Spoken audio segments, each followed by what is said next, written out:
Some people seem born to achieve whatever they want. Call it what you will: getting lucky, being blessed, having the Midas touch. Why are such people so successful? Is it family background, wealth, greater opportunities, high morals, or an easy childhood? New York Times best-selling author John C. Maxwell has the answer. The difference between average people and achieving people is their perception of and response to failure. John Maxwell says that if you are like him, you were never prepared to deal with failure. Coming out of school, he feared it, misunderstood it, and ran away from it. But he's learned to make failure his friend, and he can teach you to do the same. Failing Forward is the course on overcoming failure that was never offered in school. With his trademark warmth and humor, Maxwell teaches straightforward principles for overcoming failure and gives 15 solid steps to help you become the kind of achiever you've always wanted to be. Now here is John C. Maxwell, America's expert on leadership, with Failing Forward, turning mistakes into stepping stones for success.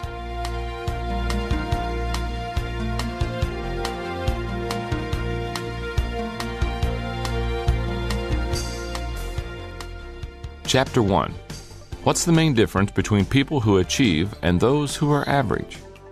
What makes achievers excel? Why do some people skyrocket while others plummet? You can call it luck, blessing, or the Midas touch.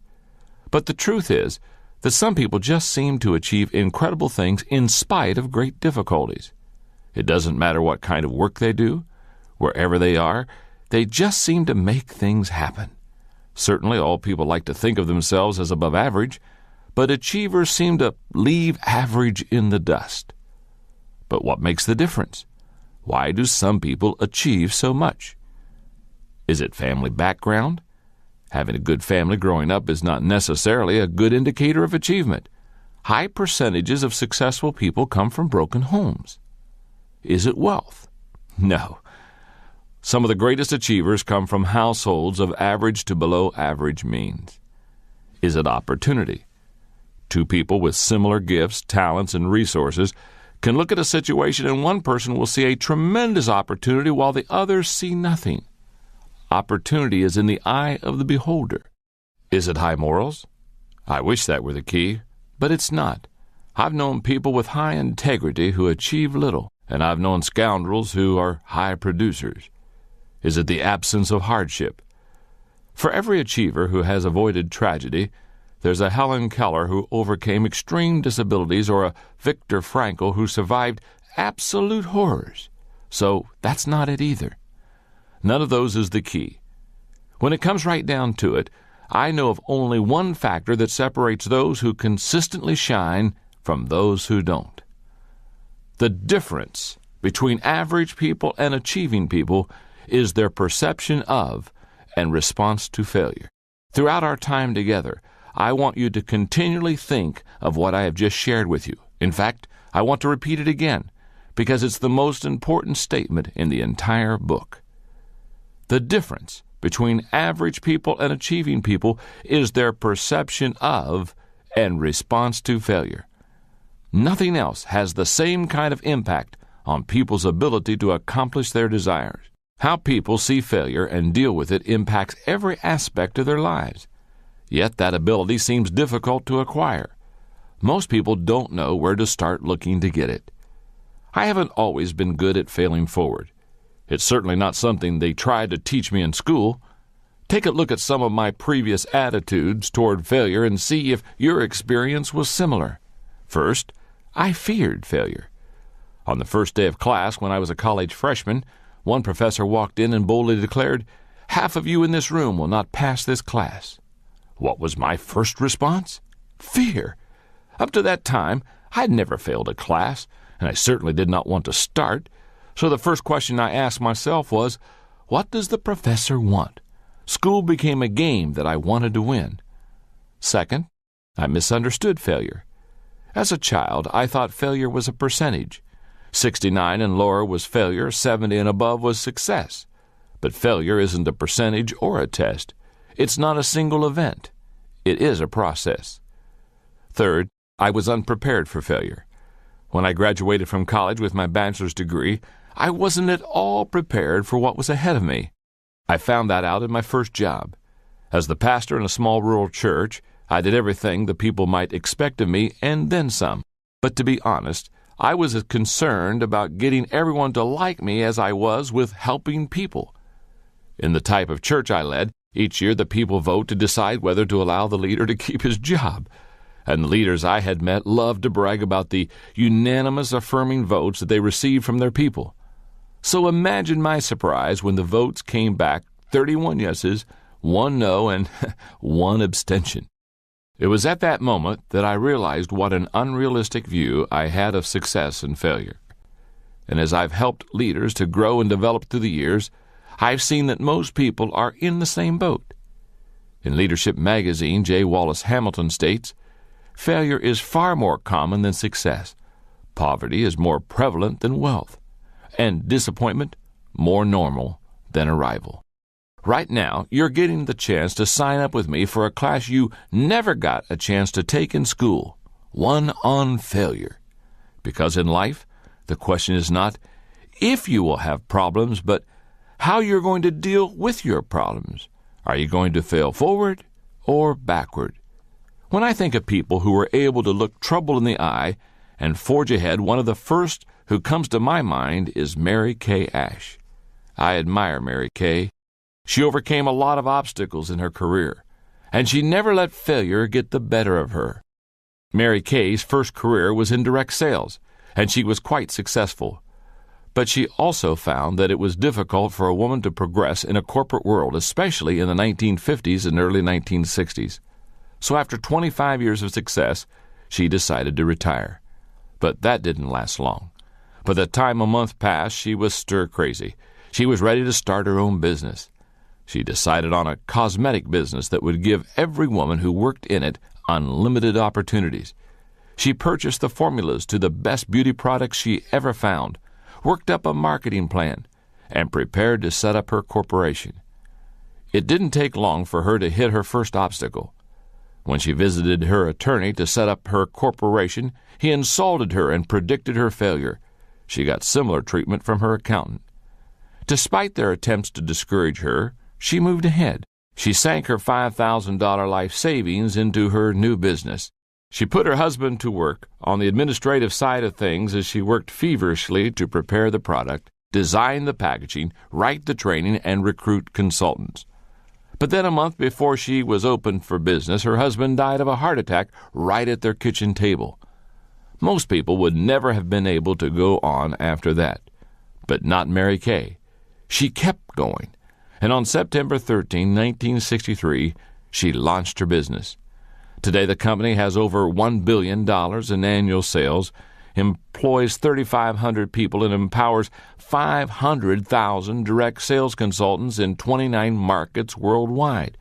Despite circumstances, obstacles, and hardship, Mary Kay Ash failed forward. I don't know what kind of obstacles you're facing in your life right now, but whatever they are, it doesn't matter. What does matter is that your life can change if you're willing to look at failure differently. You have the potential to overcome any problems, mistakes, or misfortunes. All you have to do is learn to fail forward. If you are ready to do that, let's begin right now.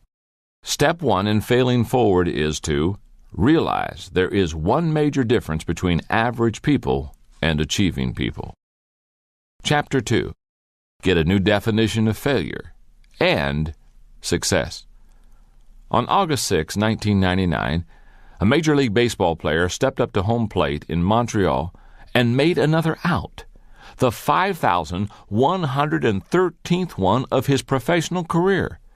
If a player were to make all of those outs consecutively, he would play 8 seasons without ever reaching first base. Was the player discouraged that night? No. You see, earlier in the same game, that player had reached a milestone that only 21 other people in the history of baseball have ever achieved. He had made his 3,000th hit. That player was Tony Gwynn of the San Diego Padres. During that game, Tony got on base with hits 4 times in 5 tries. But that's not the norm for him. Usually he fails to get a hit 2 times out of every 3 attempts. Those results may not sound very encouraging, but if you know baseball, you recognize that Tony's ability to succeed consistently only 1 time in 3 tries has made him the greatest hitter of his generation. And Tony recognizes that to get your hits, you've got to make a lot of outs. One of the greatest problems people have with failure is that they are too quick to judge isolated situations in their lives and label them as failures. Instead, they need to keep the bigger picture in mind. Someone like Tony Gwynn doesn't look at an out that he makes and think of failure. He sees it within the context of the bigger picture. His perspective leads to perseverance. His perseverance brings longevity, and his longevity gives him opportunities for success. If you can change your perspective on failure, it will help you to persevere and ultimately achieve your desires. So how should you judge failure? Let's start by taking a look at 7 things failure is not. Number 1, people think failure is avoidable. It's not. You've heard the saying, to err is human, to forgive divine. Alexander Pope wrote that over 250 years ago, and he was only paraphrasing a saying that was common 2,000 years ago during the time of the Romans. Things today are the same as they were then.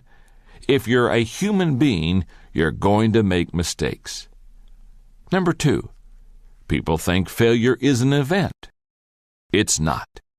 Growing up, I thought that success and failure came in a moment. The best example I can think of is taking a test. If you got an F, it meant you failed. But I've come to realize that failure is a process. If you flunk a test, it doesn't mean you just failed a one-time event. The F shows that you neglected the process leading up to the test. In 1997, I wrote a book called The Success Journey. The thesis of the book is that success is not a destination, not a place where you arrive one day. Instead, it is the journey you take. And whether or not you succeed comes from what you do day to day. In other words, success is a process. Failure works the same way. It's not some place you arrive. It's how you deal with life along the way. Truly, no one can conclude that he's failed until he breathes his last breath. Until then, he's still in process, and the jury is still out. Number 3, people think failure is objective. It's not. When you err, what determines whether that action was a failure? The real answer is that you are the only person who can really label what you do a failure. It's subjective. Your perception of and response to your mistakes determine whether your actions are a failure.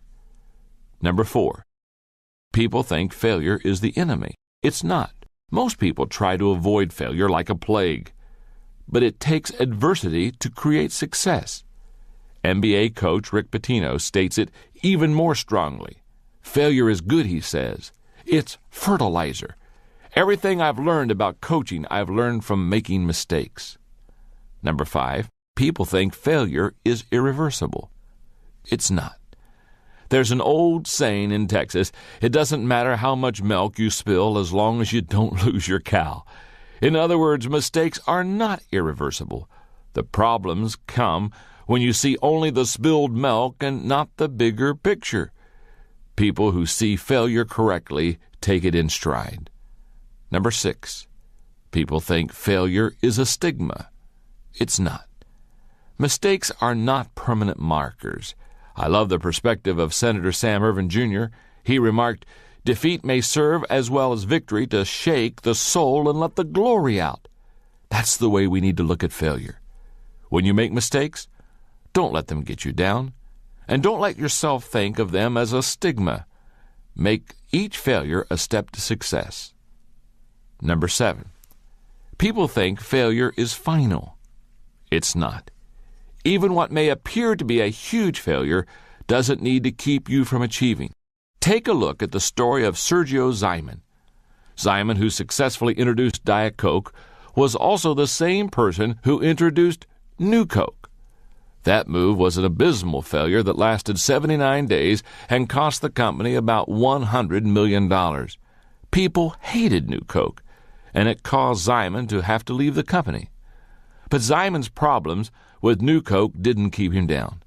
Eventually, the return of Coca-Cola Classic made the company even stronger, and in 1993, Simon was hired back to the company. If you tend to focus on the extremes of success and failure, and to fixate on particular events in your life, try to put things into perspective. When you do, you'll be able to share the philosophy of someone like the Apostle Paul, who was able to say, "I have learned in whatever state I am to be content." And that was saying a lot, considering that Paul was shipwrecked, whipped, beaten, stoned, and imprisoned. Throughout everything, his faith enabled him to maintain perspective. The terrible truth is that all roads to achievement lead through the land of failure. It has stood firmly between every human being who had a dream and the realization of that dream. The trouble many people have is that they believe the process is supposed to be easy.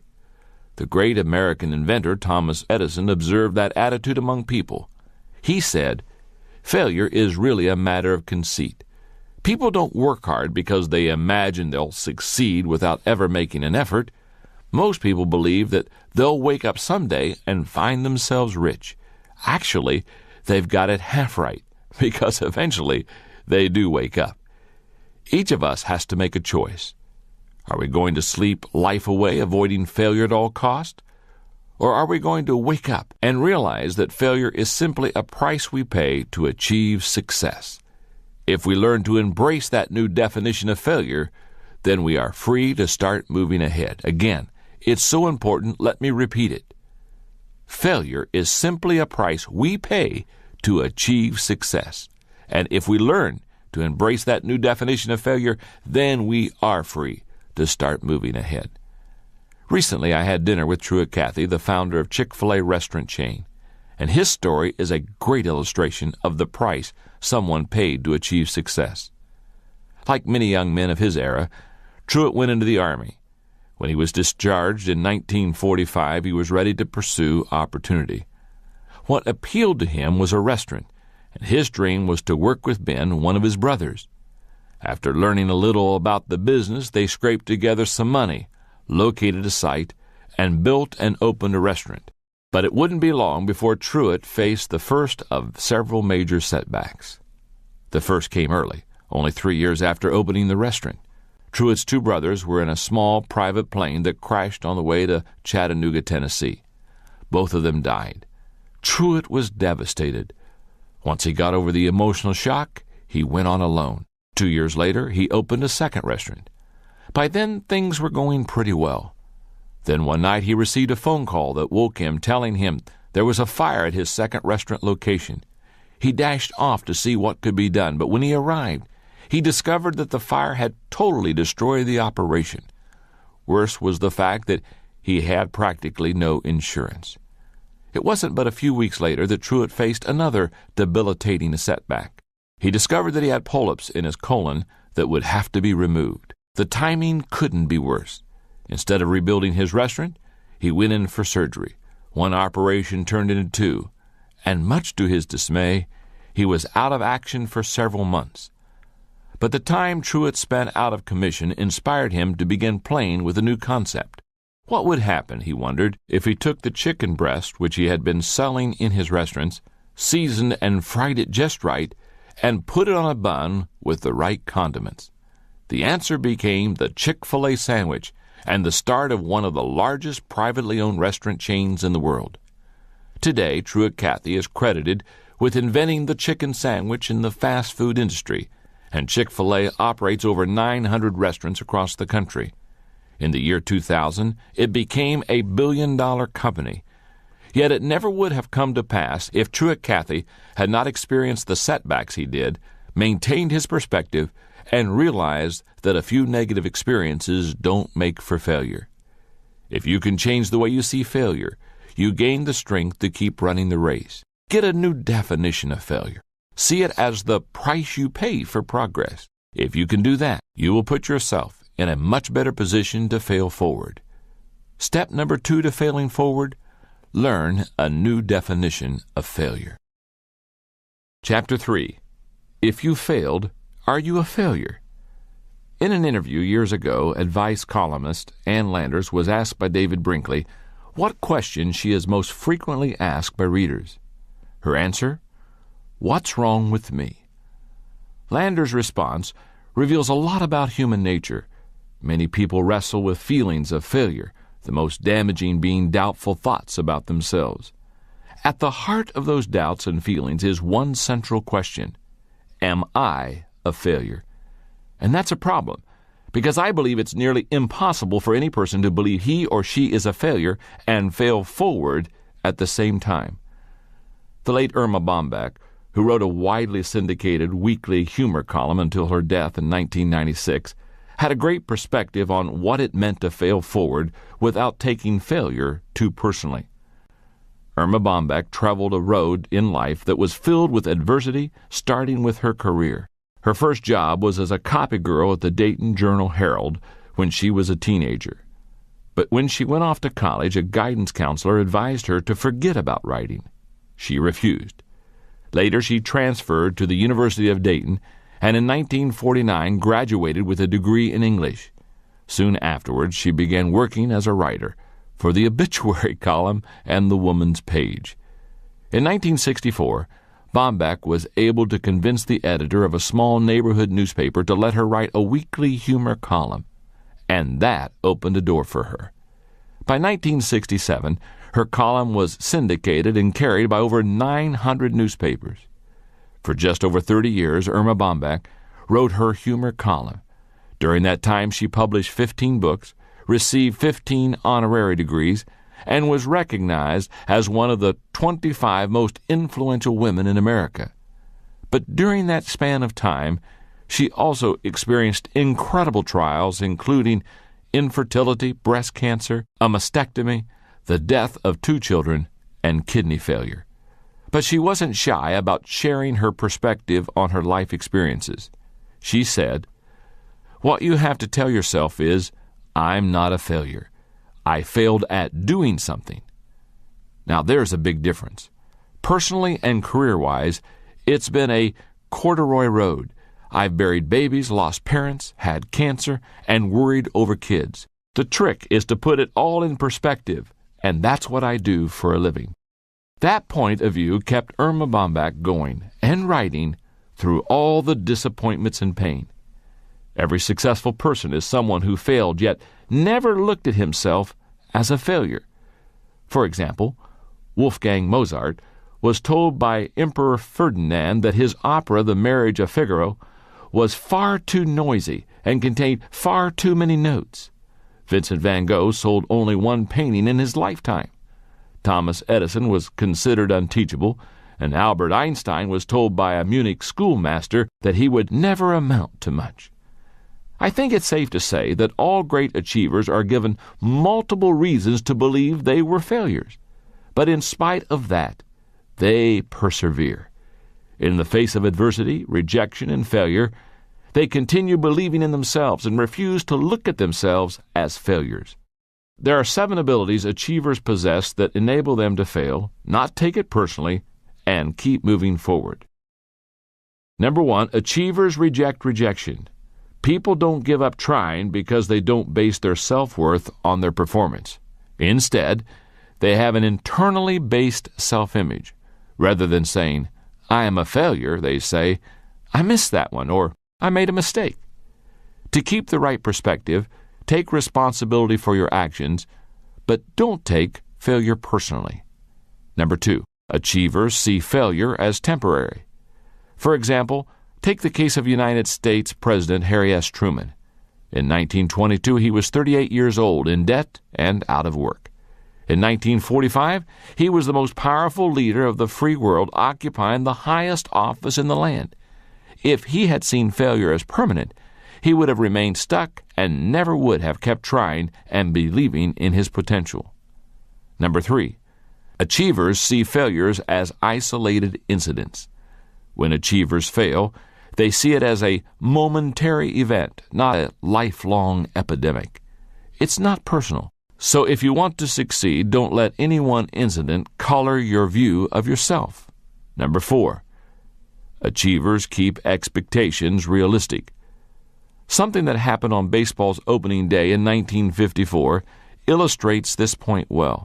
The Milwaukee Braves and the Cincinnati Reds played one another, and a rookie for each team made their major league debuts during that game. The rookie who played for the Reds hit 4 doubles and helped his team win with a score of 9-8. The rookie for the Braves went 0 for 5. The Reds player was Jim Greengrass, a name that you may never have heard. The other guy, who didn't get a hit, might be more familiar to you. His name was Hank Aaron. If Aaron's expectations for that first game had been unrealistic, who knows? He might have given up baseball. Surely he wasn't happy about his performance that day, but he didn't think of himself as a failure. He wasn't about to give up easily. Number 5, achievers focus on strengths. Another way achievers keep themselves from personalizing failure is by focusing on their strengths.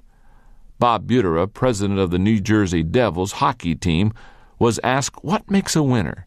He answered that what distinguishes winners from losers is that winners concentrate at all times on what they can do, not on what they can't do. If a weakness is a matter of character, it needs much attention.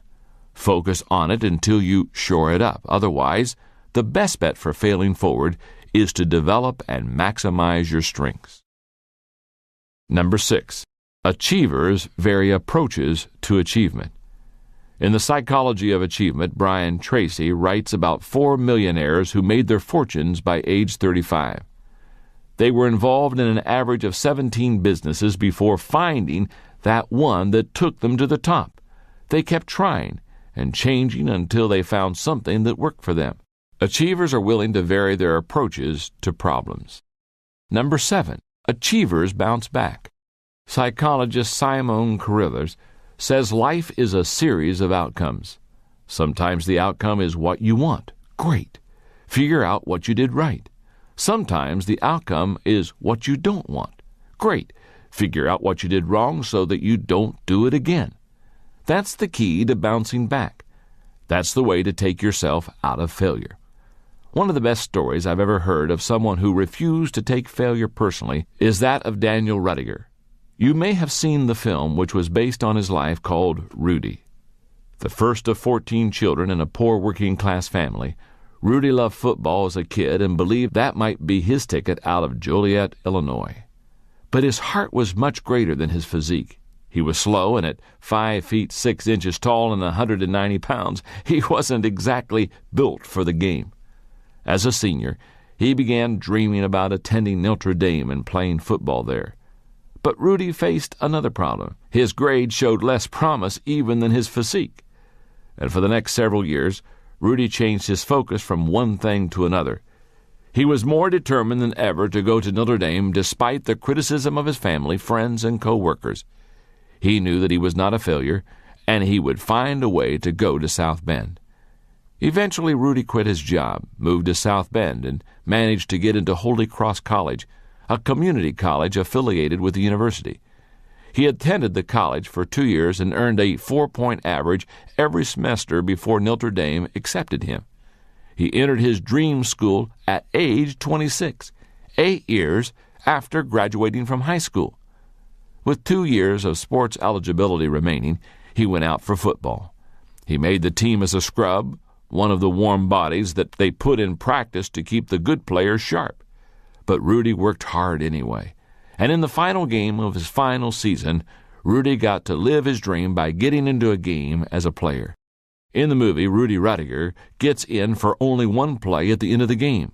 But that's not how it really happened. In real life, he had 2 chances to get the quarterback.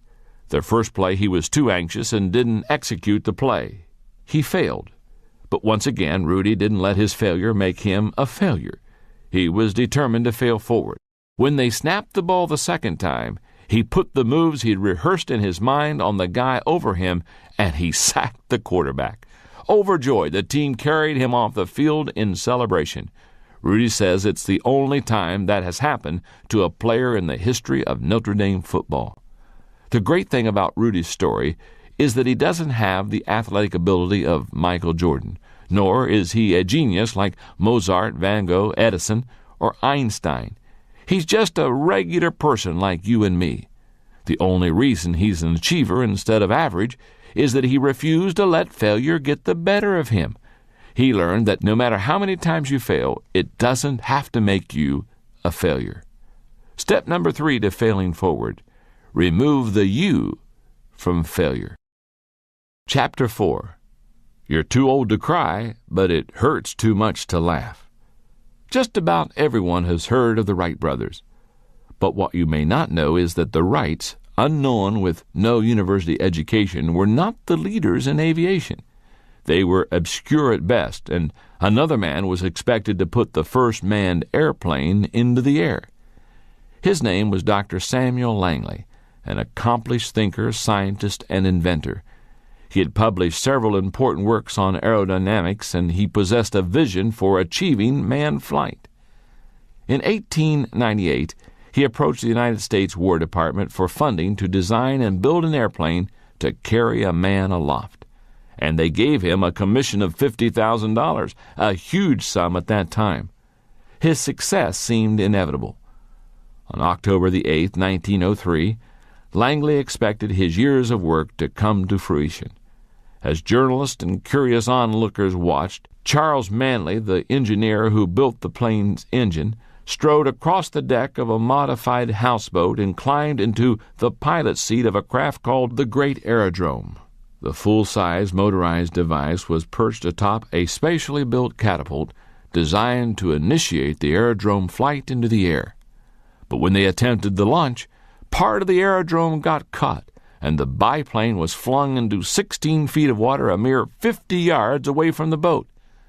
At first, Langley didn't let that failure or the accompanying criticism deter him. 8 weeks later, in early December, he and Manley were ready to attempt the flight again. They had made numerous modifications to the aerodrome, and once more Manley climbed in the cockpit from the houseboat's deck, ready to make history. But as before, disaster struck. This time the cable supports to the wing snapped as the plane was launched. The craft caught again on the launch rail, and it plunged into the river upside down. Manley nearly died. Langley said afterward, "I have brought to a close the portion of the work which seemed to be specifically mine." In other words, Langley had given up. Just 2 weeks later, Orville and Wilbur Wright, uneducated, unknown, and unfunded, flew their plane Kitty Hawk over the sand dunes of North Carolina. What happened in the life of Samuel Langley occurs in the lives of many people today. They allow failure to get the better of them emotionally, and it stops them from achieving their dreams. Let's face it, failure can be very painful, sometimes physically and more often emotionally. Seeing part of your vision fall flat really hurts. And if people heap ridicule on top of your own hurt feelings, you feel even worse. For many people, the pain of failure leads to fear of failure. And if fear overcomes you, it's almost impossible to fail forward. The inaction that results when people are stopped by fear takes on many forms. Here are the 3 most common ones I've observed. Number 1, paralysis. Some people simply stop trying to do anything that might lead to failure. President Harry S. Truman said, "The worst danger we face is the danger of being paralyzed by doubts and fears. People whose fear paralyzes them give up any hope of moving forward." Number 2, procrastination. Other people maintain the hope of progress but simply never get around to following through. Procrastination steals a person's time, productivity, and potential. As President John F. Kennedy said, "There are risks and costs to a program of action, but they are far less than the long-range risk and cost of comfortable inaction." Procrastination is too high a price to pay for fear of failure. Number 3, purposelessness.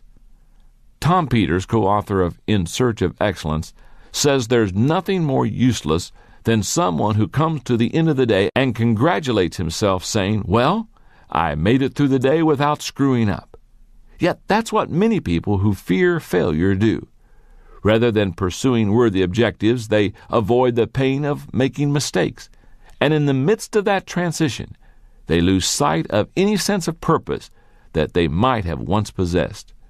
As fear of failure and the resulting inactivity compounds, people exhibit additional negative side effects like self-pity, excuses, misused energy, and feelings of hopelessness. Many people are unable to overcome their fear because they focus on the wrong thing. They believe that what started their cycle of fear is the thing they should avoid to end it. But the problem is, you can't avoid fear, and you can't wait for motivation to get you going. To conquer fear, you have to feel the fear and take action anyway. Playwright George Bernard Shaw said, "A life spent in making mistakes is not only more honorable but more useful than a life spent doing nothing." To overcome fear, you have to be willing to know that much of your life will be spent making mistakes. The bad news is that if you've been inactive for a long time, getting started is hard to do. The good news is that as soon as you start moving, it gets easier. If you can get going and keep making mistakes, you gain experience. That experience eventually brings competence. And eventually, you will also make fewer mistakes. And as a result, your fear will become less paralyzing. But the whole process starts with action. To get over fear, you've got to get started. Many unsuccessful people get paralyzed by fear. But the same thing also happens to high achievers. For example, when you look at the life of one of the great composers, George Frederick Handel, you see a successful person who found himself in a rut that he desperately needed to break out of. Handel was a musical prodigy, but despite Handel's talent and fame, he faced considerable adversity. Competition with rival English composers was fierce. Audiences were fickle and sometimes didn't turn out for his performances, and he was frequently the victim of the changing political winds of the time. Several times he found himself penniless and on the verge of bankruptcy, and the pain and rejection of failure was difficult. Then his problems were compounded by failing health. He suffered a stroke which left his right arm limp and caused him to lose the use of 4 fingers on his right hand. And though he recovered, it left him despondent. Finally, in 1741, at only 56 years old, Handel decided that it was time to retire. He was discouraged, miserable, and consumed with debt. So on April 8, he gave what he considered his farewell concert.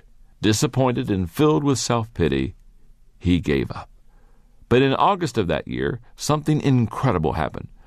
A wealthy friend named Charles Jennings visited Handel and gave him a libretto based on the life of Christ. The work intrigued Handel, enough to stir him to action. He began writing, and immediately the floodgates of inspiration opened in him. His cycle of inactivity was broken. For 21 days he wrote almost nonstop. Then he spent another 2 days creating the orchestrations. In 24 days, he had completed the 260-page manuscript. He called the piece Messiah. When it comes to getting over the emotional hurts of failure, it really doesn't matter how good or bad your personal history is. The only thing that matters is that you face your fear and get moving. Do that, and you give yourself the opportunity to learn how to fail forward. Step number 4 to failing forward: take action and reduce your fear. Chapter 5. Find the exit off of the failure freeway. Business professors Gary Hamel and C.K. Prahalad have written about an experiment that was conducted with a group of monkeys. It's a great story of failure. They say that 4 monkeys were placed in a room that had a tall pole in the center of it. Suspended from the top of that pole was a bunch of bananas. One of the hungry monkeys started climbing the pole to get something to eat. But just as he reached out to grab a banana, he was doused with a torrent of cold water. Squealing, he scampered down the pole and abandoned his attempt to feed himself. Each monkey made a similar attempt, and each one was drenched with cold water. After making several attempts, they finally gave up. Then researchers removed one of the monkeys from the room and replaced him with a new monkey. As the newcomer began to climb the pole, the other 3 grabbed him and pulled him down to the ground. After trying to climb the pole several times and being dragged down by the others, he finally gave up and never attempted to climb the pole again. One by one, the researchers replaced the original monkeys with the new ones, and each time a new monkey was brought in, he would be dragged down by the others before he could reach the bananas. In time, the room was filled with monkeys who had never received a cold shower. None of them would climb the pole, but none of them knew why. Unfortunately, people who have gotten used to failure can be a lot like those monkeys. They make the same mistakes over and over, yet they are never quite sure of why, and as a result, they never seem to get off of what I call the failure freeway. The old saying is true. If you always do what you've always done, then you will always get what you've always gotten.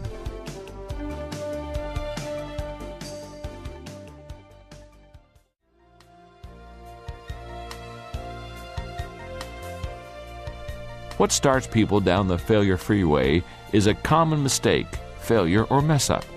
But people who stay on the failure freeway don't think that it's their fault. They see every obstacle or error as somebody else's fault, and as a result, they generally respond in one or more of the following ways.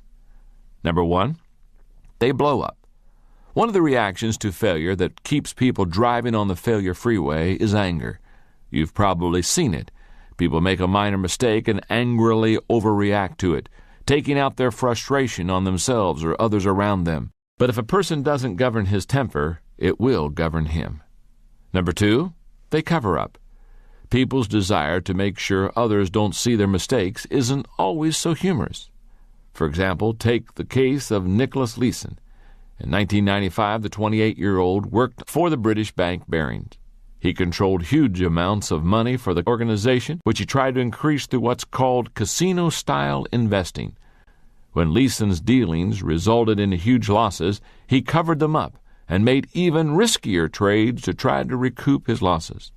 Ultimately, his actions cost Barings $1.3 billion. He single-handedly put one of the oldest banks in the world out of business. It's in the nature of people to try to cover up their mistakes. That tendency is as old as Adam and Eve in the Garden of Eden. But anyone who wants to get off the failure freeway needs to fess up rather than cover up. Number three, they speed up. People who are particularly stubborn will sometimes try to leave their troubles behind by working harder and faster, but without changing their direction. They're like the person trying to get the square peg into the round hole, who first tries to place the peg into the hole and then tries to shove it in, then takes a hammer and tries to pound it in. They're working hard, but getting nowhere. Number four, they back up. When my wife Margaret and I were raising our two children, we found that our son had a mind and a will of his own. And when he did something wrong, his first move was to lie. Then he'd back up and try to cover it up. I can still picture his offended expression as he emphatically denied having eaten the chocolate candy, with his 9-year-old face smeared with chocolate. Margaret and I worked very hard to break him of that inclination. I'm relieved that today my boy Joel is a man, and when he's wrong he admits it. And that's good, because nobody can exit off the failure freeway if he keeps backing up. Number five, they give up. If you stay on the failure freeway long enough, you eventually slow up. It's similar to what happens on the Interstate 285 loop around my hometown of Atlanta at rush hour gridlock. And that's when a lot of people simply give up. Personal growth expert Paul J. Meyer believes that 90% of all those who fail are not actually defeated, they simply quit. There's really only one solution to the gridlock you find on the failure freeway, and that's to wake up and find the exit. To leave the road of continual failure, a person must first utter the three most difficult words to say: I was wrong.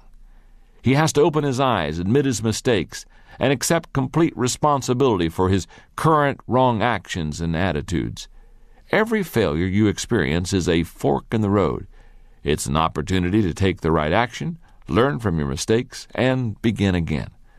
The only way to exit the failure freeway and see the new territory of achievement is to take full responsibility for yourself and your mistakes. As Michael Korda, editor-in-chief of Simon & Schuster, says, success on any major scale requires you to accept responsibility. In the final analysis, the one quality that all successful people have is the ability to take on responsibility. The fight to take responsibility occurs within, and rarely does talent, intelligence, or opportunity make the difference in whether a person wins that battle. What it takes is character. That's why Stuart B. Johnson said that our business in life is not to get ahead of others, but to get ahead of ourselves. But unfortunately, not everyone learns the lesson of accepting responsibility for their actions. One of the most unusual stories I've ever encountered about someone on the failure freeway is that of Rosie Ruiz. Back in 1980, she was the first woman to cross the finish line of the Boston Marathon with the third fastest woman's time ever. But from the moment that she finished the race, people were suspicious of her victory. The person most shocked was Jacqueline Garrow. Though not favored to win the race, Garrow had been training to run it for 3 years. And during the course of the race, she had pulled ahead of all the other women. But about a mile from the finish line, another woman suddenly appeared, running ahead of her. And that other woman, Ruiz, finished before her and was declared the woman's winner. The race officials were suspicious, and they immediately began to investigate.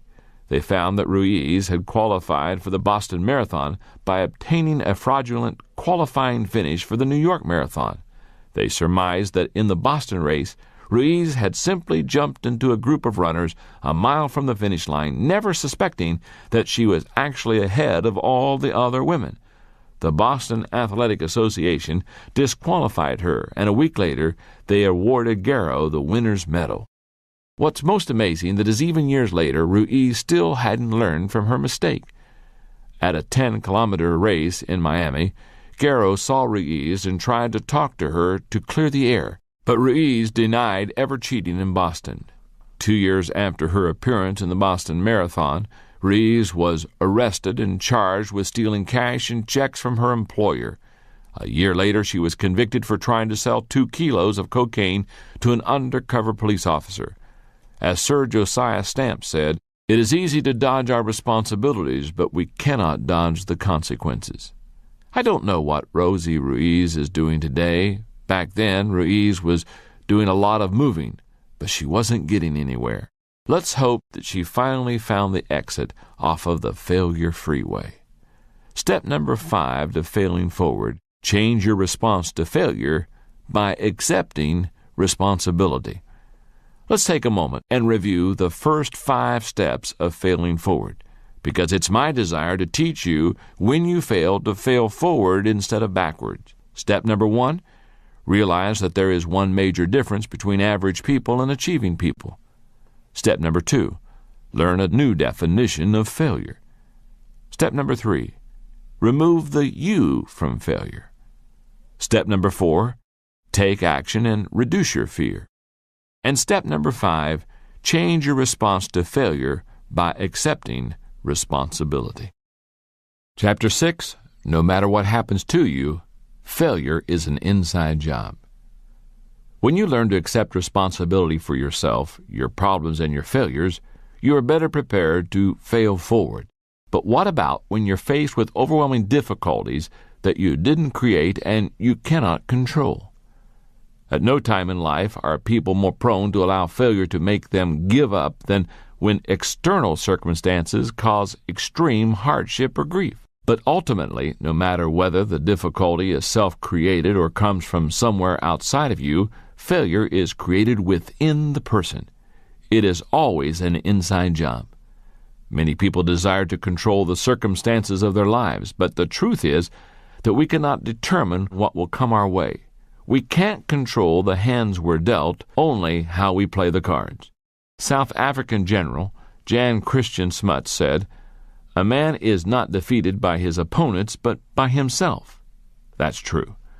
No matter how daunting the circumstances of your life may be, the greatest battle you wage against failure occurs on the inside, not the outside. How do you fight that battle? You start by cultivating the right attitude. You're probably familiar with Murphy's Law, which says, if anything bad can happen, it will, and at the worst possible time. And then there's the Peter Principle, which says people always rise to the level of their incompetence. There's another saying similar to those called the Law of Human Behavior. It says, sooner or later, we get just what we expect. I have a question to ask you. Is the law of human behavior optimistic or pessimistic? Stop and think about your answer. I say that because your response reveals your attitude. If you expect the worst out of a life, then you probably said the law was written by a pessimist. If you have a positive outlook, then you probably answered optimist, because the prospect of getting what you expect is very encouraging to you. Your attitude determines your outlook. The first element in winning the internal battle against failure is to maintain a positive outlook. University of Pennsylvania psychology professor Martin Seligman, who has studied employees in 30 different industries, observes that people who bounce back are optimists. Let's face it, not everyone is naturally optimistic. Some people are born seeing the glass half empty rather than half full. But no matter what your natural bent is, you can become a more optimistic person. How do you cultivate optimism? By learning the secret of contentment. If you can learn that, then no matter what happens to you, you can weather the storm and build on the good that you find in any situation. There are a lot of misconceptions about contentment. Let's talk about what it's not. Number one, it's not containing your emotions. We all experience negative emotions, and while you don't want to let your emotions run amok, you shouldn't try to stuff them either. Denial doesn't help you become content. In fact, your emotions will come out eventually, even if you try to bury them. Number two, it's not maintaining your current situation. My dad, who was a pastor for many years, used to tell the story about a farmer in one of his churches who refused to improve himself. Dad would try to encourage and cajole him, but he said the old man just wouldn't change. His response to my father was always the same. I'm not making much progress, but I'm well established. One day my father was driving past that man's farm, and he saw that the old farmer's tractor was stuck in the mud. No matter what the man did, mud just flew and the tractor stayed put.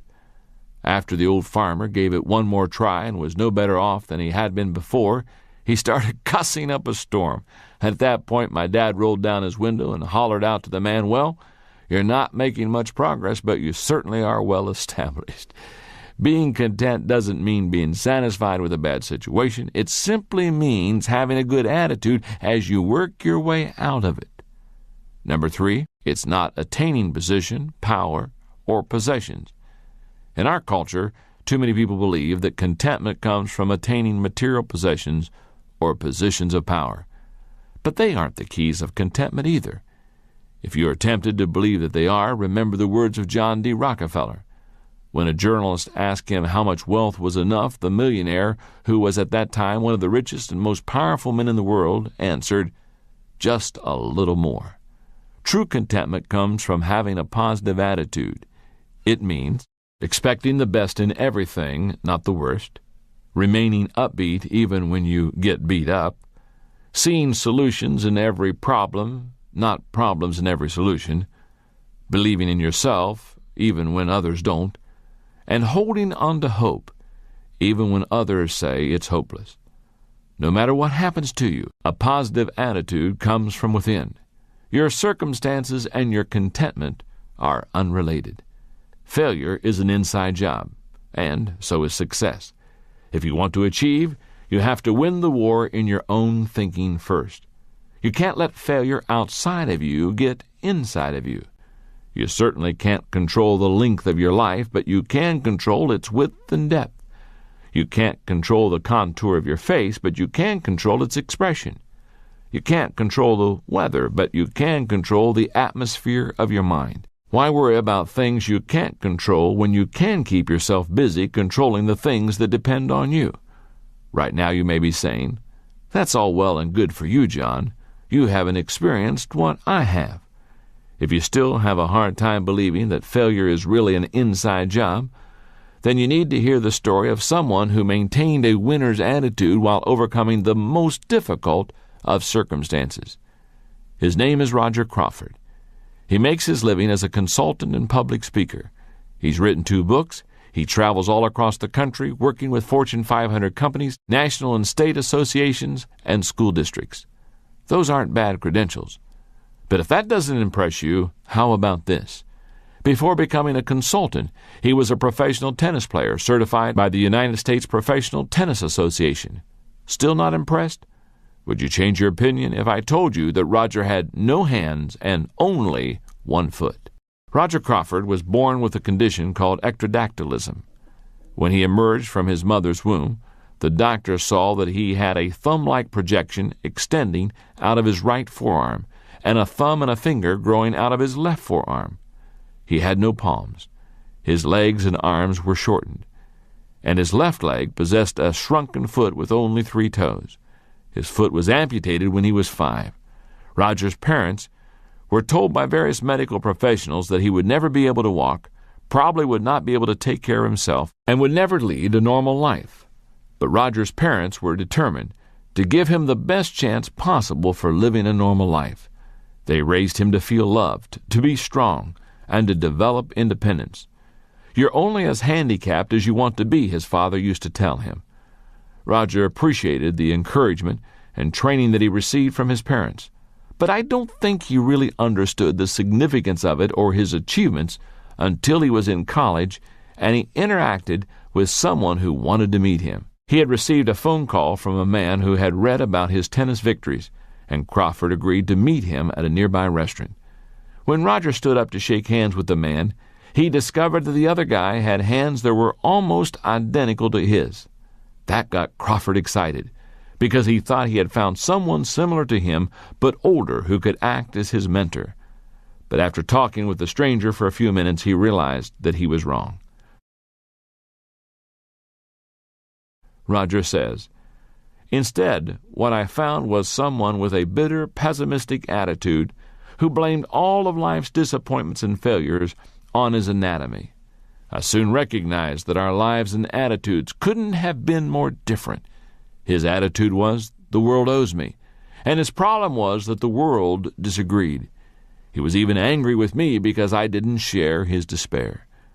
The two kept in touch for several years until it dawned on Roger that even if some miracle were suddenly to give the other man a perfect body, his unhappiness and lack of success wouldn't change. He would still be at the same place in his life. That man had allowed failure to seize him from the inside, while Roger had mastered the art of failing forward.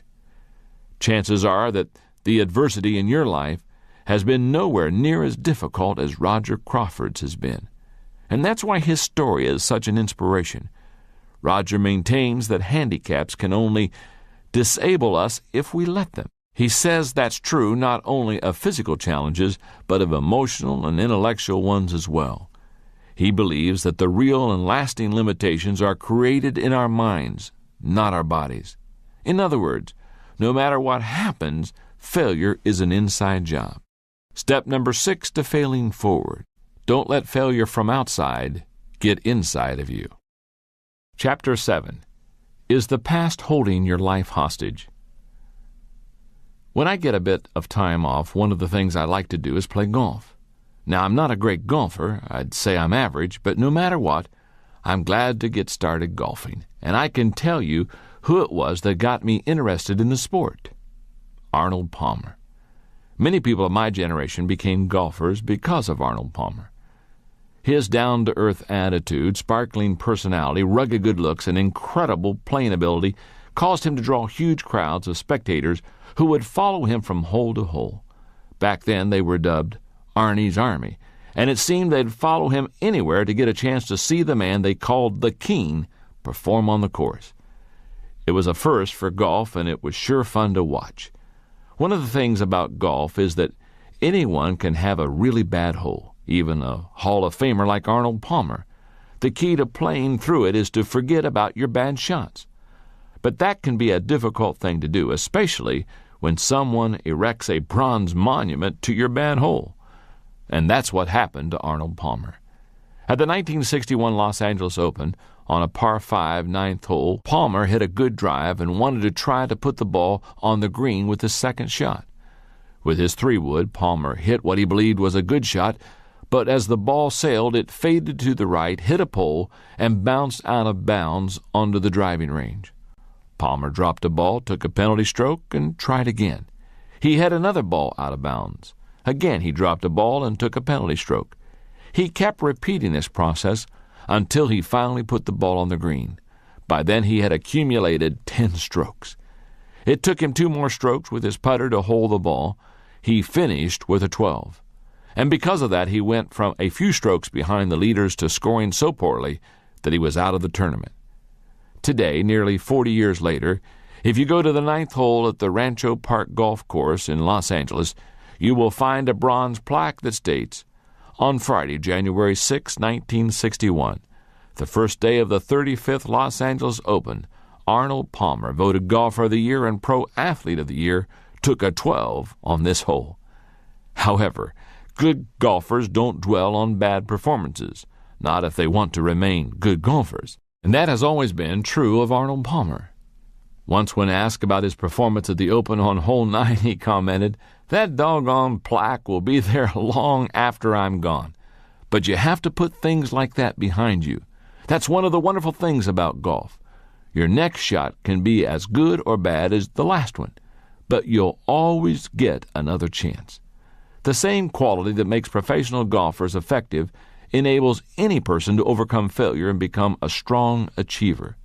The ability to put past events behind them and move on. That quality positions a person to tackle current challenges with enthusiasm and a minimum of hindering personal baggage. In contrast, people who are unable to get over previous hurts and failures are held hostage by their past. The baggage they carry around makes it very difficult for them to move forward. It may sound like I'm making light of what happened to you in the past. I'm not. I know that people suffer genuine tragedies in this imperfect world. They lose children, spouses, parents, and friends, sometimes under horrible circumstances. People contract cancer, multiple sclerosis, AIDS, and other debilitating diseases. They suffer unspeakable abuses at the hands of others. All of those things are true. But tragedies don't have to stop a person from possessing a positive outlook, being productive, and living life to the fullest. One man is born with severe handicaps and decides the world owes him, while another, such as Roger Crawford, goes on to become a tennis pro. One person who contracts AIDS bitterly gives up on life, while another, such as basketball's Magic Johnson, builds his business and enjoys his family life. One woman experiences rape and withdraws into herself, while another, such as Kelly McGillis, overcomes the experience and becomes a successful actress in Hollywood. No matter how dark a person's past is, it need not color his or her present permanently. In my experience, the problems of people's past impact them in one of 2 ways. They experience either a breakdown or a breakthrough. Listen to the following 5 characteristics. They are signs that a person hasn't gotten over past difficulties. Number 1, comparison. If you hear people continually talk about how much harder they've had it than anyone else, chances are they are allowing themselves to be held hostage by their past. Their motto is similar to something Quentin Crisp once said, "Never keep up with the Joneses. Drag them down to your level. It's cheaper." Number 2, rationalization. Another characteristic of people trapped by their past is believing that there are good reasons not to get over past difficulties. The problem is that rationalizing creates a fog that hinders people from finding solutions to their problems. Excuses, no matter how strong, never lead to achievement. Number 3, isolation. Some people withdraw due to their past hurts. For many, it's like a natural reflex that kicks in for self-protection.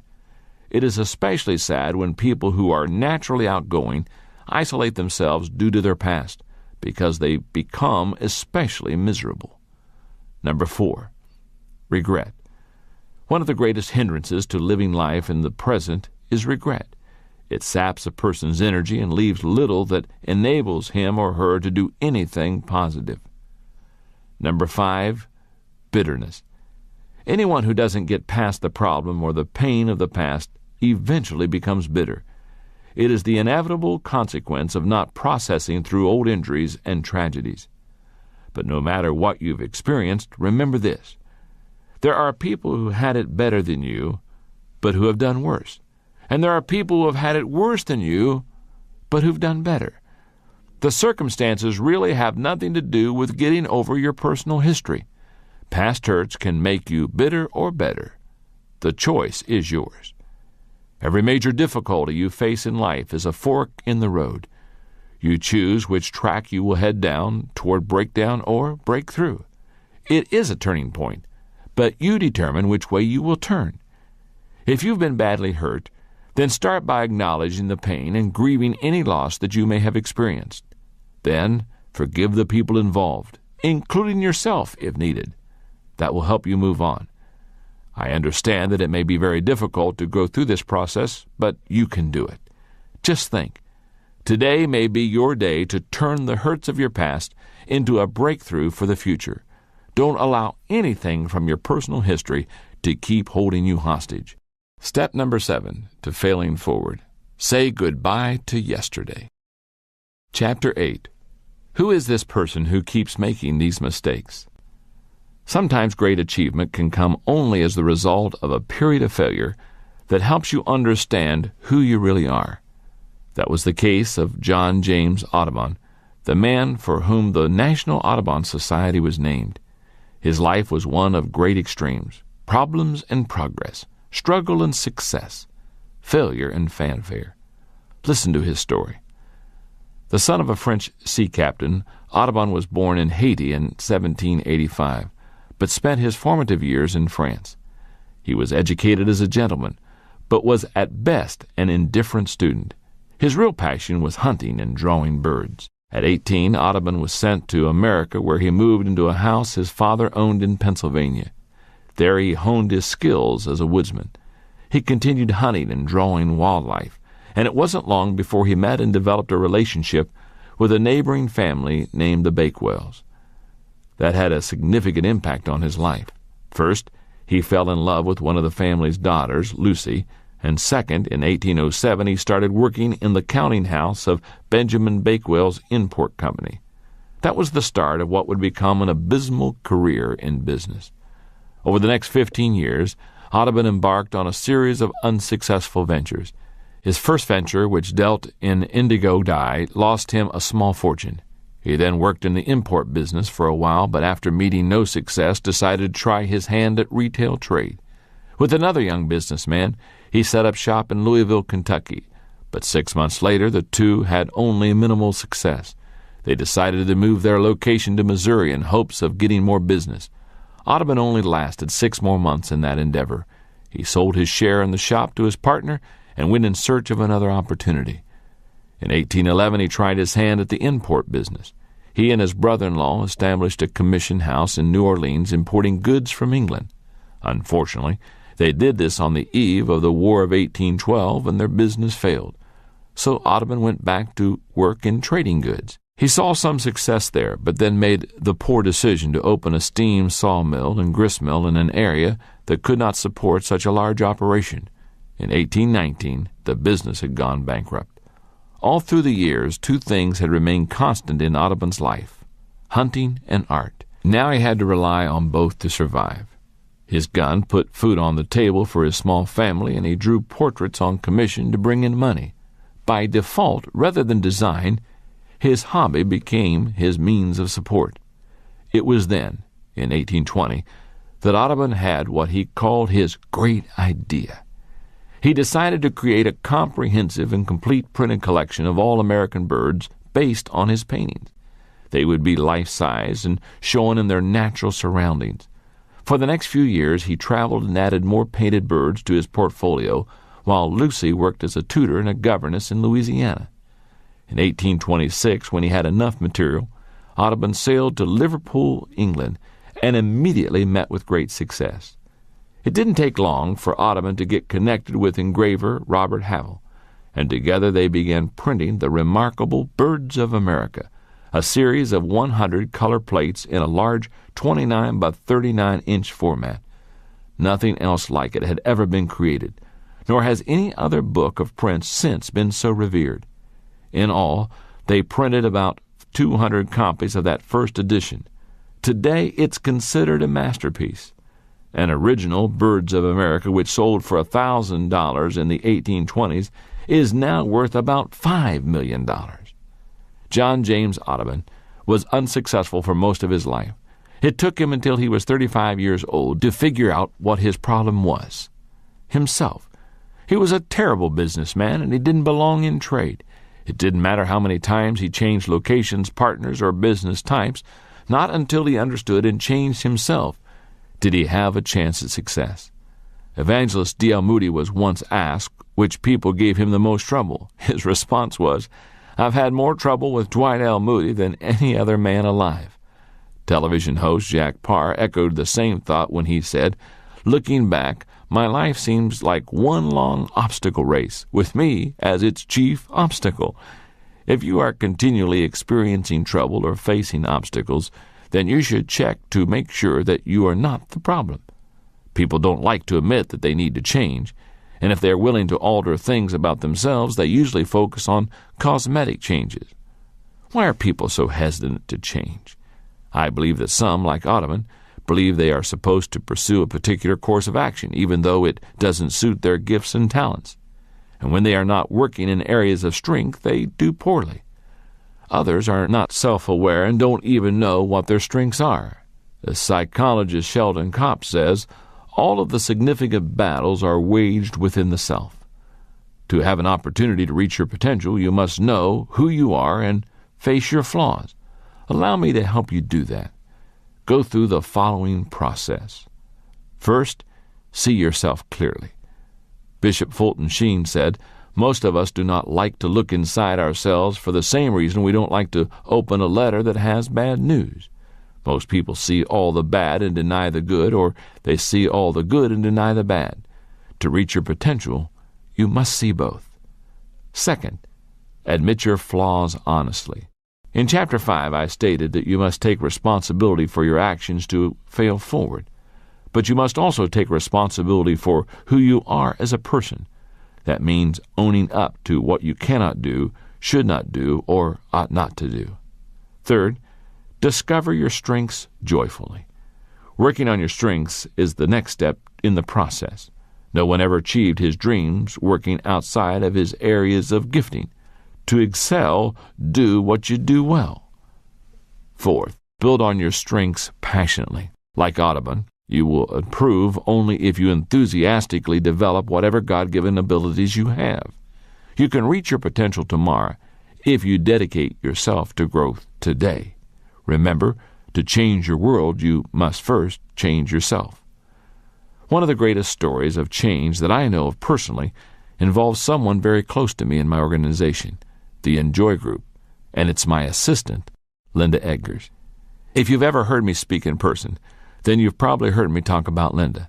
I believe Linda is the finest executive assistant in the country, but I haven't always felt that way about her. A few years ago, we experienced a rocky time in our history, and the fact that we work together now is a strong testament to her willingness and ability to take a hard look at herself, make some changes in her life, and become the kind of person she desired to be. Linda first began working for me in the mid-1980s when I was leading Skyline Church in San Diego. She began working in the church's financial office. When she attended a conference of mine on leadership, Linda realized that she felt called to work full-time with me at Enjoy. She approached me after the conference and shared her thoughts with me. Later, when Enjoy was big enough, we brought her on staff. Linda immediately became an impact player for us. Under the leadership of Dick Peterson, now the COO of the Enjoy Group and president of the Enjoy Conferences and Resources. Linda did whatever was asked of her, and that was just about everything. As we grew, she took on greater and greater responsibility, and by the early 1990s, she was Dick's right hand. Then suddenly one day, Linda quit. She gave 2 weeks' notice, and she was gone. She didn't give any explanation. She just simply bailed on us. Dick and I were shocked. A few weeks later, I found out that Linda had gone to work for an accountant friend of mine as his secretary. I was amazed because she had always been passionate about the kind of work we did. Then something even more surprising happened. I started to hear that Linda was getting very negative, and she was saying critical things about me and Enjoy. And that saddened me because I always liked her. Meanwhile, life went on. Dick hired someone to replace Linda, and the company continued growing. Then about 8 months later, I got a phone call telling me Linda wanted to see me. On the day that she came to my office, I noticed that she was shaking. And as she talked, she started to cry. First, she apologized for all the negative things that she had been saying. And then she told me why she had quit and what had led to her feelings of bitterness. Dick and I talked about it, and we offered to hire her back, but it would be in a different capacity. The only thing available at the time was a position taking incoming calls and answering correspondence. It must have been difficult for Linda, who had once been Dick's second in command, but she accepted because she really wanted to work it in joy. And for 3 years, Linda worked hard and did everything asked of her with excellence and a positive attitude. And over time, she began to assist Dick more and more. When I left the pastorate at Skyline in 1995 to devote myself full-time to the Enjoy Group, I needed to hire a new assistant, and one of the people I considered was Linda. I knew she was highly competent. The only issue I needed to settle was whether I could trust her unconditionally. It didn't take me long to settle the issue. I knew I wanted Linda to be my assistant. If you would ask Linda today, she'd tell you that the turning point for her was the day that she looked at herself in the mirror and realized that she needed to make some changes in her life, starting with her attitude. She knows that if she hadn't, she never would have gotten the opportunity to do the work that God put her here to do. Linda continues to amaze me. I marvel at what she is capable of doing, and every time I make a positive impact on anyone with a conference or a book, she is a part of it. I wouldn't trade her for anyone else in the world. As you read this, if you're not happy with your current job, family situation, or life, look first at what you can change in yourself before trying to alter your circumstances, and recognize that not realizing what you want is a problem of knowledge. Not pursuing what you want is a problem of motivation. Not achieving what you want is a problem of persistence. If you know who you are, make the changes you must in order to learn and grow, and then give everything you've got to your dreams. You can achieve anything your heart desires. Step number 8 to failing forward. Change yourself, and your world changes. Chapter 9. Get over yourself. Everyone else has. One of the biggest changes that must be made by people who desire to fail forward is turning their attention away from themselves and toward helping others. You could call that process getting over yourself. A few years ago, I saw a wonderful movie called Mr. Holland's Opus that beautifully illustrated that whole process. The movie is the story of Glenn Holland, a young musician who desires to make it to the big time as a composer. But when money gets tight and he needs to take care of his family, he reluctantly seeks employment as a teacher. That job, which he takes only on a temporary basis, becomes his life. Through the course of the movie, he discovers that he wants to share his love for music with his students, and in the process, he discovers himself. The pivotal point of the movie comes when Mr. Holland's teaching position gets eliminated due to cutbacks, and he suddenly realizes he has reached middle age. In that moment, he knows that he has forever missed his chance to pull up roots, go to New York, and take his symphony with him, which he has been writing in his spare moments for the last 20 years. Despondent and feeling rejected, he believes he has wasted his life. He is depressed and on the verge of bitterness as he leaves his classroom. He ambles dejectedly down the hall, preparing to walk out of the school for the last time.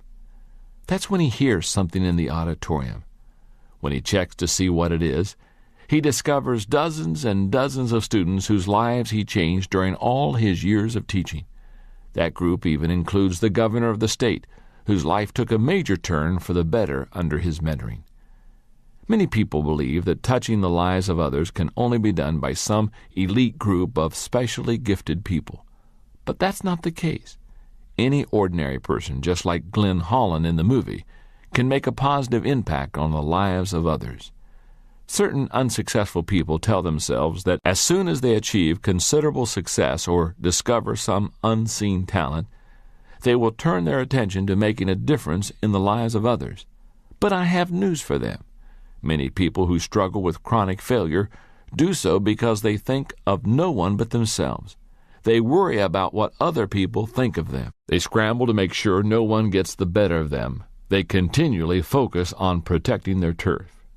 If you have a history of repeated failure and you dedicate most of your time and energy on looking out for number one, you may be someone who needs to learn a new way of thinking, where others come first.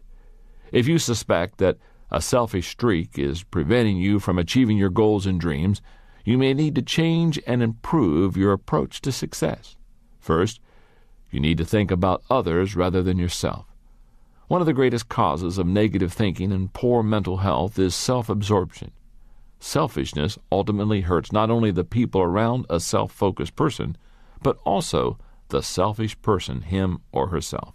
It inclines the person toward failure because it keeps him in a negative mental rut. That is the reason that Dr. Carl Menninger responded the way he did when someone asked, "What would you advise a person to do if he felt a nervous breakdown coming on?" Most people expected him to reply, "Consult a psychiatrist," since that was his profession. To their astonishment, Menninger replied, "Lock up your house, go across the railway tracks, find someone in need, and do something to help that person." My friend Kevin Myers says, "Most people are too insecure to give anything away." I believe that's true. Most people who focus all their attention on themselves do so because they feel that they're missing something in their lives, so they're trying to get it back. Developing a giving spirit, as Menninger implies, helps a person to overcome some of those feelings of deficiency in a positive and healthy way. If you follow sports these days, you've heard a lot of talk about the selfishness of professional athletes. The recent criticism has been especially harsh toward pro basketball players because the feeling is that too many players possess a me-first mentality. The simple truth is that when competition is fierce, selfishness will make it almost impossible for a team to win. It ultimately produces failure. If talent alone won championships, then the Los Angeles Lakers of the late 1990s would have earned one.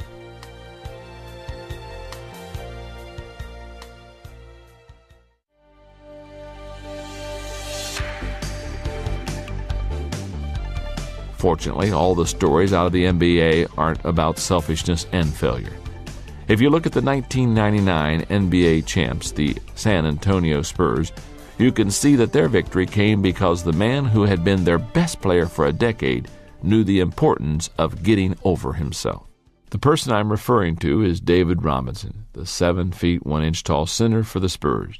In his 10 years in the NBA, Robinson has earned just about every type of award that there is for a professional basketball player. He has also been named one of the 50 greatest players in the NBA history. Despite all of Robinson's personal achievements, the one thing he had never won was an NBA championship, until the 1999 season. How did he do it? By giving up the ball offensively and allowing another player, Tim Duncan, to be the hero.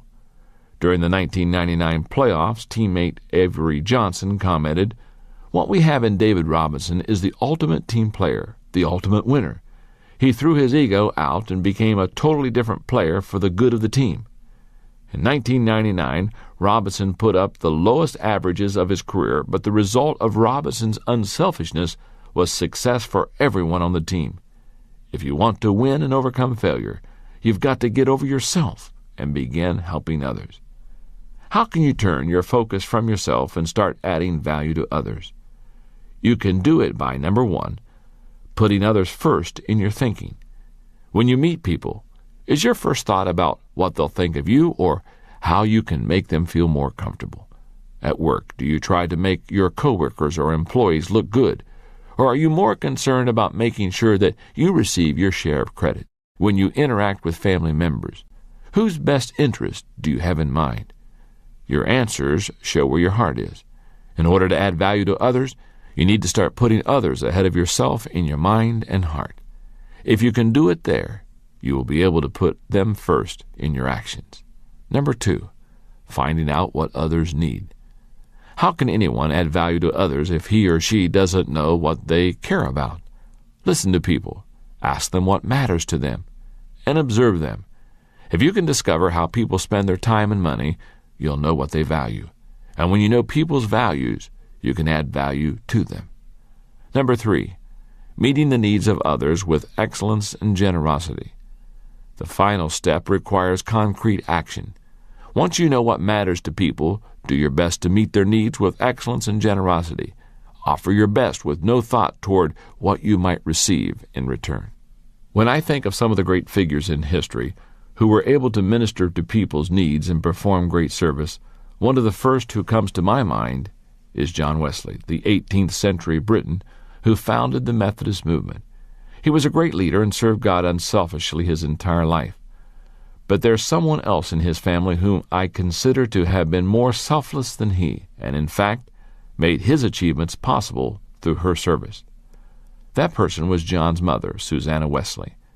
At age 19, she married Samuel Wesley, a young clergyman who came to be regarded as one of the finest scholars of his day. They set up their household and they began their life together. Before long, Susanna bore them their first child, and then many more followed. Unfortunately, their hopes were greater than their prospects, and they spent nearly 50 years of marriage together, barely scraping by financially. In those days, middle-class women didn't work outside of the home. But Susanna had more than a full-time job nonetheless. She dedicated herself selflessly to caring for her family. She ran the household, managed the finances, and oversaw their modest farming efforts. And she did this while continuing to have numerous children. Over the course of 21 years, she gave birth to 19 children, and 10 of them survived. Despite all the work that Susanna Wesley performed for her family, the most important thing she did was educate her children. For 6 hours every day except Sunday, she dedicated herself to the moral and intellectual instruction of her 3 sons and 7 daughters. She made it the object of her life. Her acts were incredibly selfless, and in the process she had given up a lot. But the results found in her children speak for themselves. Charles was an influential clergyman and has been called one of the greatest hymn writers of all time. And John is considered by many to have shaped England more than any other person of his generation. In our current times, you may not be able to give your family the kind of time Susanna Wesley did, but that's not important. What matters is that you give all you can to the people who are important to you. And you can only do that if you learn to get over yourself. Be more concerned with what you can give rather than what you can get, because giving truly is the highest level of living. Step number 9 to failing forward. Get over yourself and start giving yourself. Chapter 10. Grasp the positive benefits of negative experiences.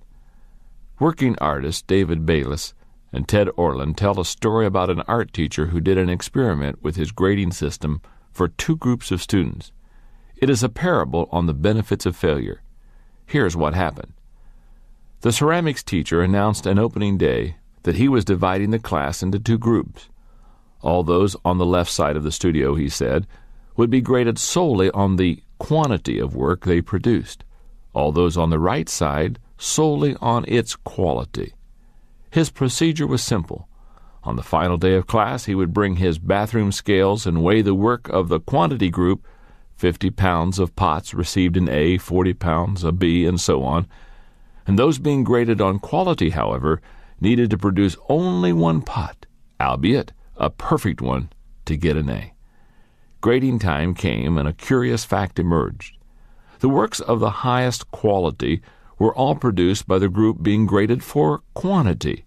It seems that while the quantity group was busily churning out piles of work and learning from their mistakes, the quality group had sat theorizing about perfection, and in the end had little more to show for their efforts than the grandiose theories of a pile of dead clay.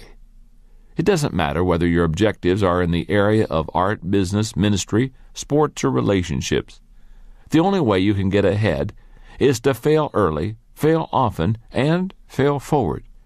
I teach leadership to thousands of people each year at numerous conferences. And one of my greatest concerns is always that some people will go home from the event and nothing will change in their lives. They enjoy the show but fail to implement any of the ideas that were presented to them. I tell people continually, we overestimate the event and we underestimate the process. Every dream that anyone has achieved came because of dedication to a process. People naturally tend toward inertia. That's why self-improvement is always a struggle. But that's also the reason that adversity lies at the heart of every success. The process of achievement comes through repeated failures and the constant struggle to climb to a higher level. Adversity and the failure that often results from it should not only be expected in the process of succeeding, they need to be viewed as an absolutely critical part of it. In fact, the benefits of adversity are many. Listen to some of the key reasons you should embrace adversity and persevere through it. Number 1, adversity creates resilience. Nothing in life breeds resilience like adversity and failure. A study in Time magazine in the mid-1980s described the incredible resilience of a group of people who had lost their jobs 3 times because of plant closings. Psychologists expected them to be discouraged, but they were surprisingly optimistic. Their adversity had actually created an advantage. Number 2, adversity develops maturity. As the world continues to change at a faster and faster rate, maturity with flexibility becomes increasingly important. Those qualities come from weathering difficulties. Harvard Business School professor John Cotter says, "I can imagine a group of executives 20 years ago discussing a candidate for a top job and saying, 'This guy had a big failure when he was 32. Everyone else would say, 'Yep, that's a bad sign.' I can imagine that same group considering a candidate today and saying, 'What worries me about this guy is that he's never failed.' The problems we face and overcome prepare our hearts for future difficulties." Number 3, adversity pushes the envelope of accepted performance. Lloyd Ogilvy says that a friend of his who was a circus performer in his youth described his experience learning to work on the trapeze. He said, "Once you know that the net below will catch you, you stop worrying about falling. You actually learn to fall successfully. What that means is you can concentrate on catching the trapeze swinging towards you and not on falling because repeated falls in the past have convinced you that the net is strong and reliable when you fall. The result of falling and being caught by the net is a mysterious confidence and daring on the trapeze. You fall less. Each fall makes you able to risk more." Number 4, adversity provides greater opportunities. I believe that eliminating problems limits our potential. Just about every successful entrepreneur I've met has numerous stories of adversity and setbacks that open doors to greater opportunity.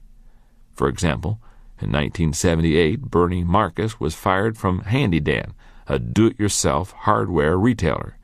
That prompted Marcus to team with Arthur Blank to start their own business. In 1979, they opened their first store in Atlanta, Georgia. It was called Home Depot. Today, Home Depot has over 760 stores employing more than 150,000 people, and each year they do more than $30 billion in business. I'm sure that Bernie Marcus wasn't very happy about getting fired from his job back at Handy Dan. But if he hadn't been, who knows whether he would have achieved the success he has today. Number 5, adversity prompts innovation. Early in the 20th century, a boy whose family had immigrated from Sweden to Illinois sent 25 cents to a publisher for a book on photography. What he received instead was a book on ventriloquism. What did he do? He adapted and learned ventriloquism. His name was Edgar Birkin, and for over 40 years he entertained audiences with the help of a wooden dummy named Charlie McCarthy. If you want to succeed, you have to learn to make adjustments to the way you do things and try again. Adversity helps to develop that ability. Number 6, adversity brings unexpected benefits. The average person makes a mistake and automatically thinks that it's a failure. But some of the greatest stories of success can be found in the unexpected benefits of mistakes. For example, most people are familiar with the story of Edison and the phonograph. He discovered it while trying to invent something entirely different. But did you also know that Kellogg's cornflakes resulted when boiled wheat was left in a baking pan overnight? Or that ivory soap floats because a batch was left in the mixer too long and had a large volume of air whipped into it? Or that Scout tiles were launched when a toilet paper machine put too many layers of tissues together. Number 7, adversity motivates. Years ago, when Bear Bryant was coaching the University of Alabama's football team, the Crimson Tide was ahead by only 6 points in a game with less than 2 minutes remaining in the fourth quarter. Bryant sent his quarterback into the game with the instructions to play it safe and to run out the clock. In the huddle, the quarterback said, "Coach says to play it safe, but that's what they're expecting. Let's give them a surprise." And with that, he called a pass play. When the quarterback dropped back and threw the pass, the defending cornerback, who was a champion sprinter, intercepted the ball and headed toward the end zone, expecting to score a touchdown. The quarterback, who was not known as a good runner, took off after the cornerback and ran him down from behind, tackling him on the 5-yard line. It saved the game. After the clock ran out, the opposing coach approached Bear Bryant and asked, "What's this business about your quarterback not being a runner?" Bear Bryant replied, "Well, your cornerback was running for 6 points. My quarterback, he was running for his life." Nothing can motivate a person like adversity. If you can step back from the negative circumstances you face in life, you will be able to discover that there are almost always positive benefits to your negative experiences. You simply have to be willing to look for them. Bill Vaughn says, "In the game of life, it's a good idea to have a few early losses, which relieves you of the pressure of trying to maintain an undefeated season. Always measure an obstacle next to the size of the dream that you're pursuing. It's all in how you look at it. Try, and you can find the good in every bad experience." One of the most incredible stories of adversity overcome and success gained is that of Joseph of the ancient Hebrews. You may be familiar with the story. He was born the 11th of 12 sons in a wealthy Middle Eastern family whose trade was raising livestock. As a teenager, Joseph alienated his brothers. First, he was his father's favorite, even though he was nearly the youngest. Second, he used to tell his father any time his brothers weren't doing their work properly with the sheep. And third, he made the mistake of telling his older brothers that one day he would be in charge of them. At first, a group of his brothers wanted to kill him, but the eldest Reuben prevented them from doing that. So when Reuben wasn't around, the others sold him into slavery. Joseph ended up in Egypt working in the house of a captain of the guard, a man named Potiphar. Before long, Joseph was running the entire household. He was making the best of a bad situation. But then things got worse. The wife of his master tried to persuade him to sleep with her. When he refused, she accused him of making advances to her and got Potiphar to throw Joseph in prison. But again he made the best of a tough situation. Before long, the warden of the prison had put Joseph in charge of all the prisoners and all the prison's daily activities. While in prison, Joseph got a chance to meet a fellow prisoner who had been an official from Pharaoh's court, the chief cupbearer. And Joseph was able to do him a favor by interpreting a dream the man had. And when he saw that the official was grateful, Joseph made a request of him in return, that he would convince Pharaoh to let him out of prison. Joseph had great hope a few days later when the official was returned to court and the good graces of the monarch. He expected any minute to receive word that Pharaoh was setting him free. But 2 years passed before the cupbearer remembered Joseph, and he did so only because Pharaoh wanted someone to interpret one of his dreams. In the end, Joseph was able to interpret Pharaoh's dreams, and because the Hebrews showed such great wisdom, the Egyptian ruler put Joseph in charge of the entire kingdom.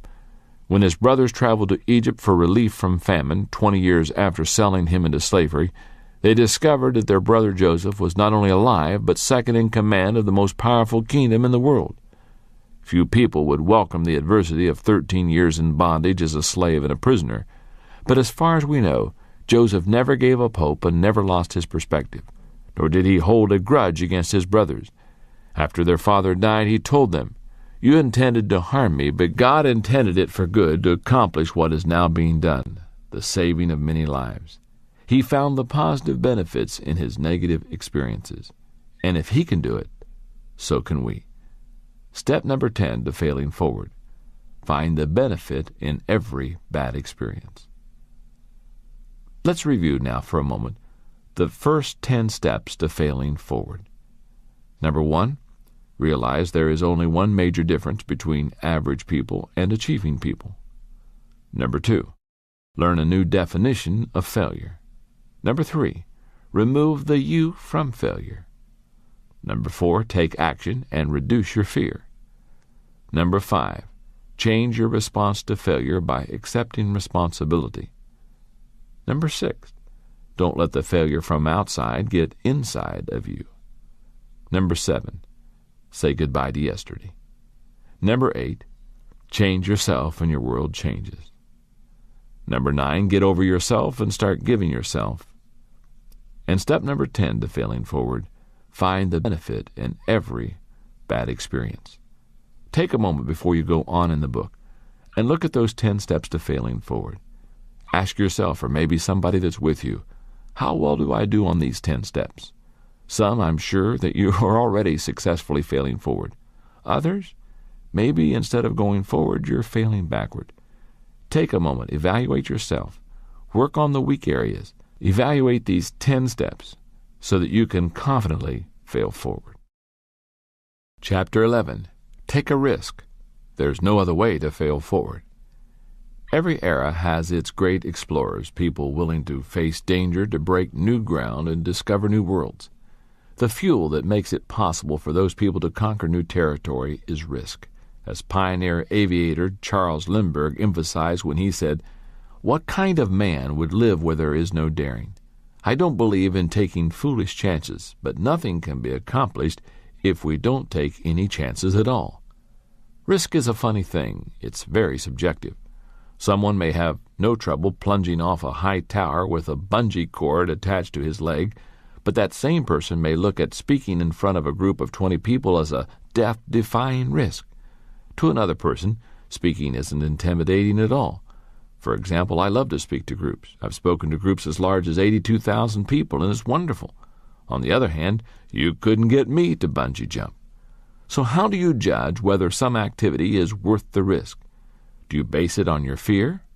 No, you should do some things that scare you.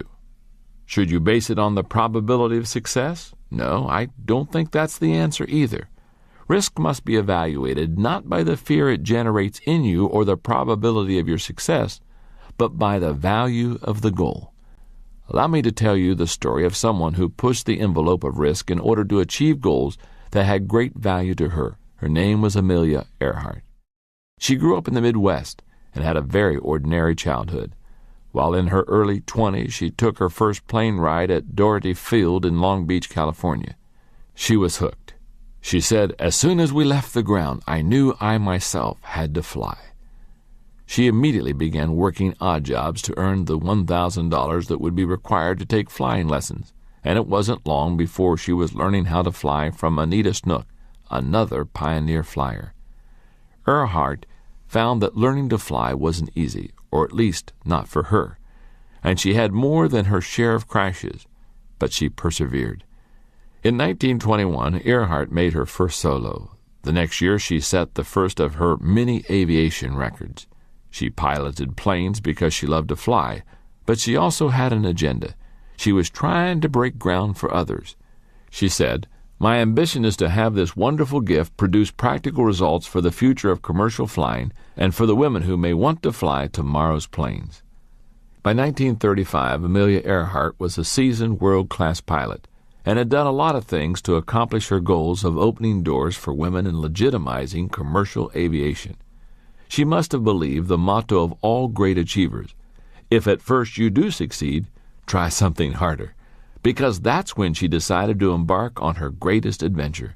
She intended to fly around the world. Her first leg took her from Oakland to Hawaii, but as she took off from Luke Field near Pearl Harbor, she blew a tire and crashed the plane, causing tremendous damage. She had failed, but she wasn't ready to give up. Her plane was shipped to California for repairs, and she planned out her next attempt. 2 years later, in June of 1937, she again started on her around-the-world voyage, this time heading east. For a month, she and her navigator, Frederick Noonan, made their way. At the end of June, they had flown 22,000 miles. When they took off from New Guinea on July the 2nd, they had great hope because there were only 7,000 miles to go. But they were never seen again. If anyone had been able to talk to Earhart about her last hours, I believe she would have not expressed any regret for attempting what she did. To achieve any worthy goal, you must take risk. Amelia Earhart believed that, and her advice when it came to risk was simple and direct. Decide whether or not the goal is worth the risk involved. If it is, stop worrying. The reality is that everything in life is risky. If you want to avoid all risk, then, well, don't ride in an automobile. They cause 20% of all fatal accidents. Don't travel by air, rail, or water. 16% of all accidents result from these activities. Don't walk in the street. 15% of all accidents occur there. And, well, I guess you shouldn't stay at home. 17% of all the accidents happen there. You see, in life there are really no safe places or risk-free activities. Helen Keller, author, speaker, and advocate for the disabled, asserted, "Security is mostly a superstition. It does not exist in nature, nor do the children of men as a whole experience it. Avoiding danger is no safer in the long run than outright exposure. Life is either a daring adventure or nothing." Everything in life brings risk. It's true that you risk failure if you try something bold because you might miss it. But you're also risking failure if you stand still and don't try anything new. As G.K. Chesterton said, "I do not believe in a fate that falls on men however they act, but I do believe in a fate that falls on them unless they act. The less you venture out, the greater your risk of failure. Ironically, the more you risk failure and actually fail, the greater your chances of success." If risk has such great potential rewards, then why aren't people embracing it as a friend? I believe they don't because they tend to fall into one or more of the following 6 traps. Number 1, the embarrassment trap. Deep down, nobody wants to look bad. And if you take a risk and fall flat on your face, you might embarrass yourself. But the only way to become better is to take steps forward, even shaky ones that cause you to fall down. Little progress is better than no progress at all. Success comes in taking many small steps. Number 2, the rationalization trap. People who get caught in the rationalization trap second-guess everything they do, and as they prepare to take action, they tell themselves it's really not that important. But the truth is, if you wait long enough, nothing is important. Sidney J. Harris says, "Regret for the things we did can be tempered by time. It is regret for the things we did not do that is inconsolable." Number 3, the unrealistic expectation trap. For some reason, many people think everything in life should be easy, and when they find out that achievement takes effort, they give up. But success takes hard work. There's a Latin proverb that says, "If there is no wind, row." As you prepare to take a risk, don't expect to get a favorable wind. Begin with a mindset that you have to row. Then, if you get some help, it will be a pleasant surprise. Number 4, the fairness trap. Psychologist M. Scott Peck begins his book, The Road Less Traveled, with the words, "Life's not fair. That's a fact."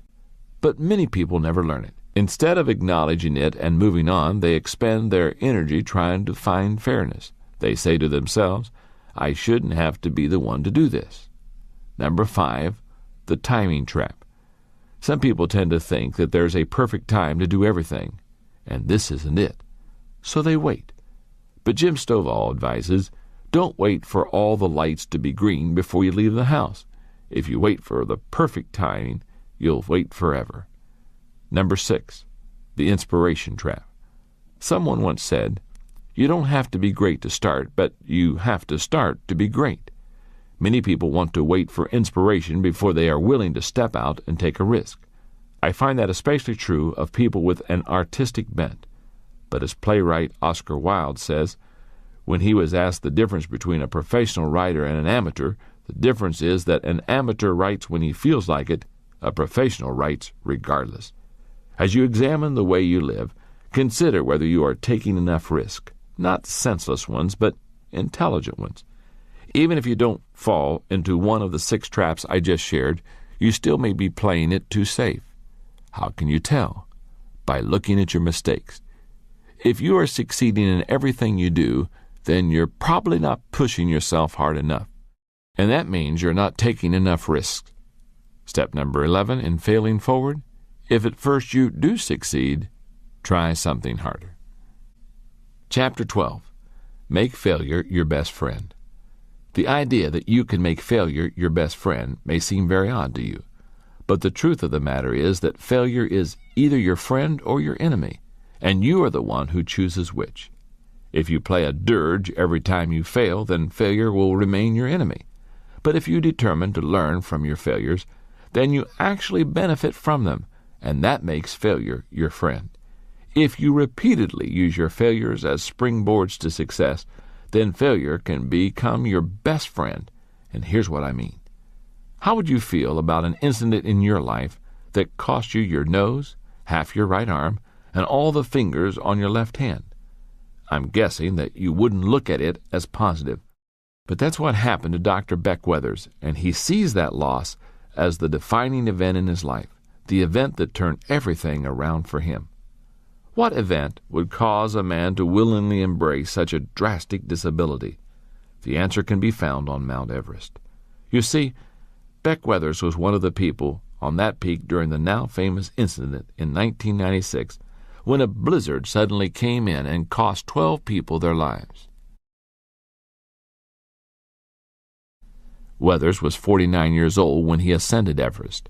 At that point, he had been a mountain climber for 10 years, and it consumed him, so much that it took much time away from his family. For the Everest climb, Weathers signed on with an expedition led by New Zealander Rob Hall. Before the team got to the high camp at 26,000 feet, Weathers was doing fine. But as he ascended the peak on May 10th, Weathers realized that he was in trouble. As he went up the mountain, the altitude caused the lenses in his eyes to flatten out, and that made him blind. At the time, it seemed that the best decision would be for Weathers to wait where he was, then rejoin the crew as they came back down from the summit. While disappointing, it seemed to be the wisest choice. But it turned into a nightmare. A freak blizzard rapidly enveloped the mountain, dropping the temperature to about 50 degrees below zero and increasing winds to 70 miles per hour. Weathers got left behind on the mountain, and as hours passed, he lapsed into a hypothermic coma. Fellow climbers searched for Weathers for hours, and early in the morning on May 11th they actually found him. But he was covered with ice and barely breathing. They knew he would die, so they left him where he was and radioed to his wife that he was dead. No person has ever recovered out of a hypothermic coma and survived except Beck Weathers. Somehow he revived, got up, found his way, and staggered back into camp. His jacket was open. His face was black beyond recognition with frostbite, and his exposed right arm was marble white and frozen upright in front of him.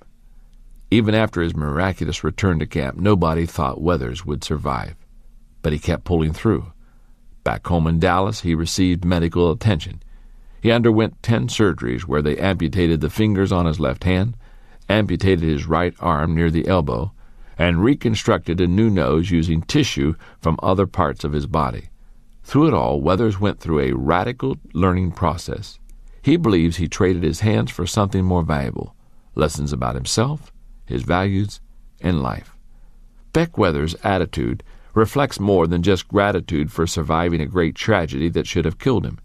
He displays a teachability that has allowed him to change his life for the better. He has failed forward by making hardship his best friend. Fortunately, you don't have to be left for dead on top of the world's highest mountain to become teachable and learn how to make failure your friend. You can do it from the safety of your own home. All it requires is the right attitude. Your attitude toward failure determines your altitude after failure. Some people never understand that. As Louis Armstrong once quipped, there are some people that if they don't know, you can't tell them. Teachability is a mindset that says no matter how much I know or think I know, I can learn from this situation. That kind of thinking can help you turn adversity into advantage. Anyone can make failure a friend by maintaining a teachable attitude and using a strategy for learning from failure. To turn losses into profits, I recommend that you ask the following questions every time you face adversity. Question number 1, what caused the failure? The situation, someone else, or myself? Where did things break down?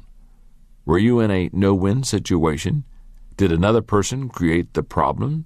Did you make a mistake? When Beck Weathers looked at his Mount Everest experience after the fact, he determined that he had made mistakes which led to his failure. Always begin the learning process by trying to identify the cause of a problem. Question number 2.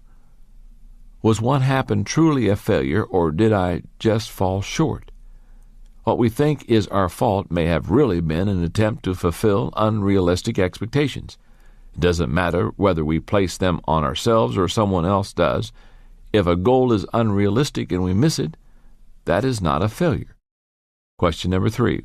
What successes are contained in the failure?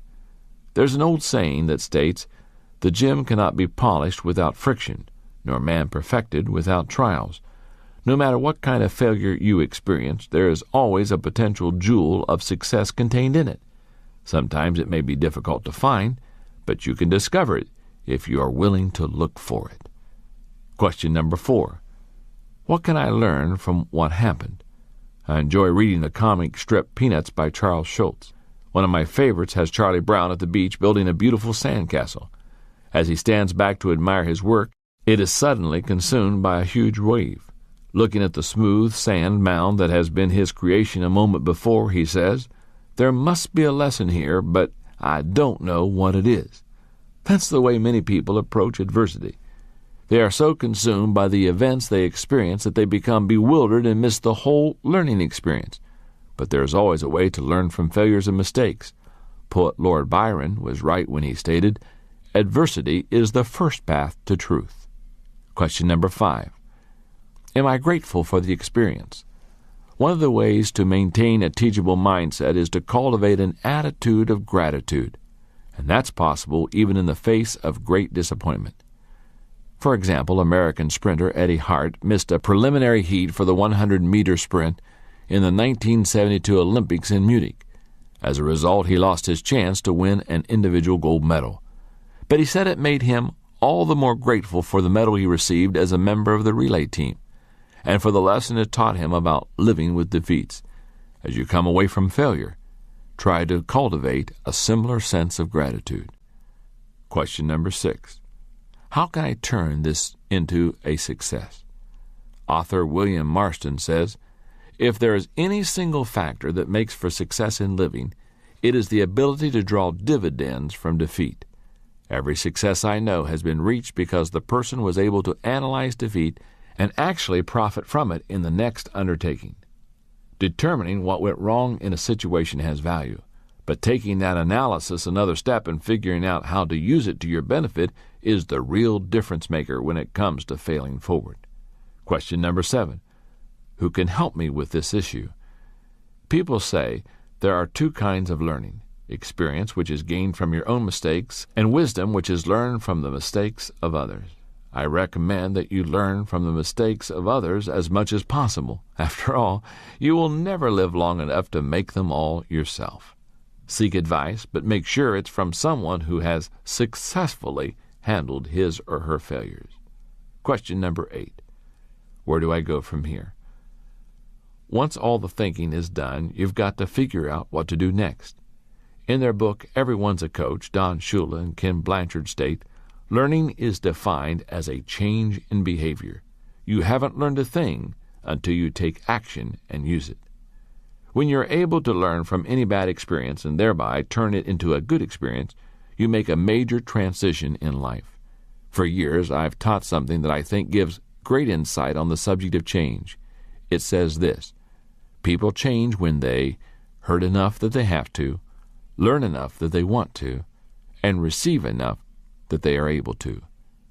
I learned the truth of that statement on a whole new level on December 18, 1998. While at my company's Christmas party, I felt an excruciating pain in my chest, and I suffered a serious heart attack. I honestly thought I wasn't going to make it that night. Although my heart attack was a painful and surprising experience, I feel that God was very good to me in that process. Several excellent physicians rallied around me and made it possible not only for me to survive, but to avoid any permanent heart damage. And I've learned a lot from it. For example, when it comes to telling the important people in your life how much you love them, you can never do it often enough. I believe my work on earth is not yet finished, and God has spared me so that I can complete it. I've learned that I must change my living habits for the sake of my health, the quality of my life, and the impact I desire to make in the future.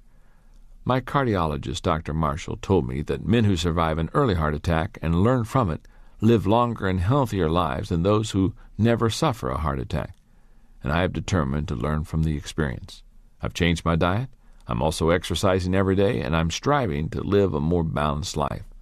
But you don't need to suffer a heart attack or be caught in a blizzard on Mount Everest to make failure your best friend. In fact, I don't recommend it. All you have to do is maintain a teachable heart and be eager to learn every time you fail.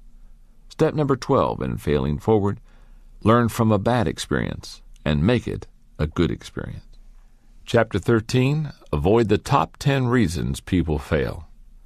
I don't put much stock in the idea of luck. I think that normally things go well or poorly for people based on their actions. I believe that for the most part you create your own luck by working hard, practicing self-discipline, remaining persistent, and making personal growth a daily priority. Add to that the blessings of a loving God, and you don't need to think about luck. However, a few years ago I came across an article printed in the Los Angeles Times that almost made me change my mind about luck. Listen to what it said. Jolted, jilted, hammered in a car crash and robbed, Lawrence Hanratty was named Friday as the unluckiest man in New York. Nearly electrocuted in a construction site accident in 1984 that put him in a coma for weeks, Hanratty lost the lawyers fighting for his disability claim. One was disbarred, 2 died, and his wife ran off with her lawyer. Hanratty, who was spent years fighting heart and liver disease, had his car wrecked in a crash last year, and when police left the scene of the accident, he was held up and robbed. As if he hasn't tolerated enough hardship, 38-year-old Hanratty of Mount Vernon, New York, said an insurance company now wants to cut off his workers' compensation benefits, and his landlord has threatened to kick him out of his apartment. Depressed and suffering from agoraphobia, a fear of open spaces, Hanratty uses a canister of oxygen and takes 42 pills a day for his heart and liver ailments. Hearing that story kind of makes you want to find poor Lawrence to see if you can help him out in some way, doesn't it? But I think the experiences of Lawrence Hanratty are not typical of most people who continually fail or experience continual ongoing adversity. Why? Because most of the time the trouble we face is the result of our own negative actions. It's usually our own fault. Many people possess blind spots when it comes to knowing about themselves. Sometimes those blind spots apply to strengths, but more often people fail to see their own weaknesses, and that causes trouble. If you don't know you have a problem, then you can't work to fix it. I'd like to acquaint you with what I have observed to be the top 10 reasons people fail. As you listen, be open-minded and try to see yourself and your shortcomings in the descriptions that I give. Look for reoccurring issues in your life. As you do, you may find your Achilles heel. Number 1, poor people skills. By far the greatest single obstacle to success that I see in others is a poor understanding of people. A while back, the Wall Street Journal printed an article on the top reasons that executives fail. At the top of the list was a person's inability to effectively relate to others. How are you when it comes to working with people? Are you genuine and authentic, or do you continually put up a front? Do you listen carefully to others, or do you spend most of your time doing the talking when you're with people? Do you expect everyone else to conform to your wishes, your schedule, and your agenda? Or do you look for ways to meet people on their terms? If you haven't learned how to get along with people, you will always be fighting a battle to succeed. However, if you can make people skills a strength, it will take you farther than any other skill you develop.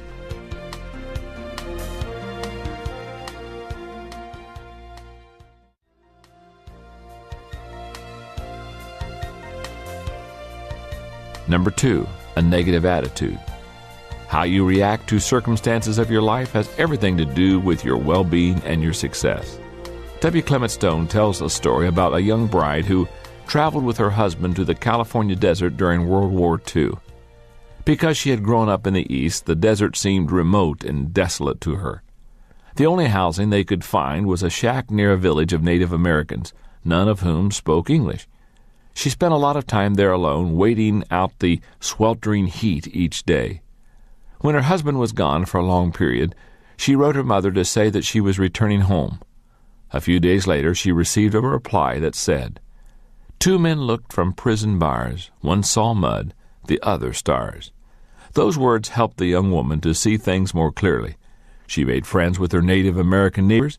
She began working with them on weaving and pottery, and she took time to explore the desert and discover its natural beauty. All of a sudden, she was living in a new world, and the only thing that had changed was her attitude. If your circumstances constantly get you down, then maybe it's time for a change, not of your situation, but in your attitude. Number 3, a bad fit. Though we should always first examine our attitudes when we don't enjoy our circumstances, sometimes a change in situation also is in order.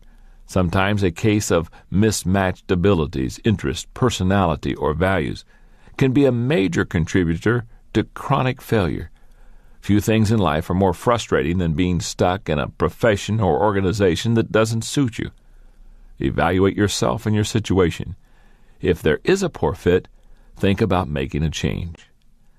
Number 4, lack of focus. Bad things happen when a person doesn't focus. Anybody can make an honest mistake when things get hectic, but people lacking focus have trouble not because they're too busy, but because their priorities are out of whack, and that wastes their time and resources. If you find yourself going from task to task without making any progress, or you can't seem to reach a goal no matter how much effort you give it, examine your focus. No one can move forward without it. Number 5, weak commitment. For a long time, it seemed that apathy was chic, but effort and commitment seemed to be coming back into style. And that's a good thing, because without commitment, you cannot accomplish anything of value. The last time you failed, did you stop trying because you failed, or did you fail because you stopped trying? What was your level of commitment? If you're committed, then when you fail, it doesn't mean that you'll never succeed. It just means that it will take you longer. Commitment makes you capable of failing forward until you reach your goals. Number 6, unwillingness to change. Perhaps the greatest enemy to achievement, personal growth, and success is inflexibility. Some people seem to be so in love with the past that they can't deal with the present. You don't have to love change in order to be successful, but you do need to be willing to accept it. Change is the great catalyst for personal growth. It gets you out of a rut, it gives you a fresh start, and it affords you an opportunity to reevaluate your direction. If you resist change, you're really resisting success. Learn flexibility, or learn to like living with your failures. Number 7, a shortcut mindset. One of the most common obstacles to success is the desire to cut corners and take the short road to success. But shortcuts never pay off in the long run. As Napoleon said, victory belongs to the most persevering. Most people tend to underestimate the time it takes to achieve something of value, but to be successful, you have to be willing to pay your dues. James Watt spent 20 years laboring to perfect his steam engine. William Harvey labored night and day for 8 years to prove how blood circulated in the human body, and it took another 25 years for the medical profession to acknowledge that he was right. Cutting corners is really a sign of impatience and poor self-discipline. If you are willing to follow through, you can achieve a breakthrough. That's why Albert Gray says, "The common denominator of success lies in forming the habit of doing things that failures don't like to do." Number 8, relying on talent alone. Talent is overrated, not because it doesn't have value, but because talent alone isn't enough to take a person through the multiple failures that life brings. Adding a strong work ethic to talent is like pouring gasoline on a fire. It's explosive. But the greater your talent, the more likely you are to lean heavily on it and skip the hard day-to-day work of improving it. If you possess this negative tendency, put yourself on a growth plan so that you can make the most of whatever God-given talent you have. Number 9, acting on poor information. One of the things that successful executives have in common is the ability to make weighty decisions based on limited amounts of information. But they also have in common the ability to gather reliable information to use as they evaluate things. General Douglas MacArthur knew this. He asserted, expect only 5% of an intelligence report to be accurate. The trick of a good commander is to isolate the 5%.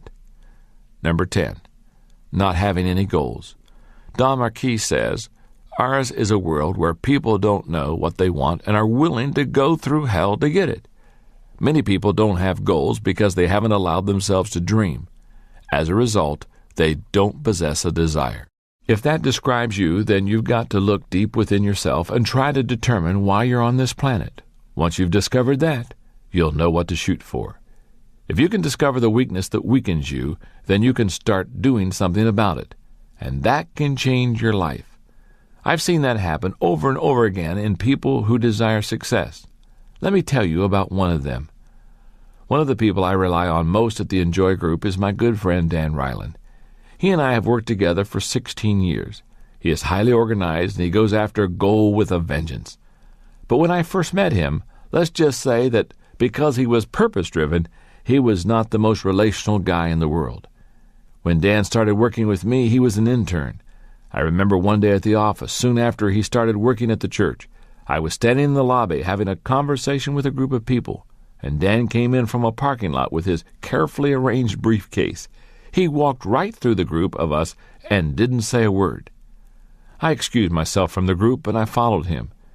Dan set his briefcase down on his desk, and when he turned around, he was surprised to see that I was standing there. I asked him why he had walked by the group of us without saying a word. He replied that he had lots of work to do. Then I looked him straight in the eye and said, "You just passed your work."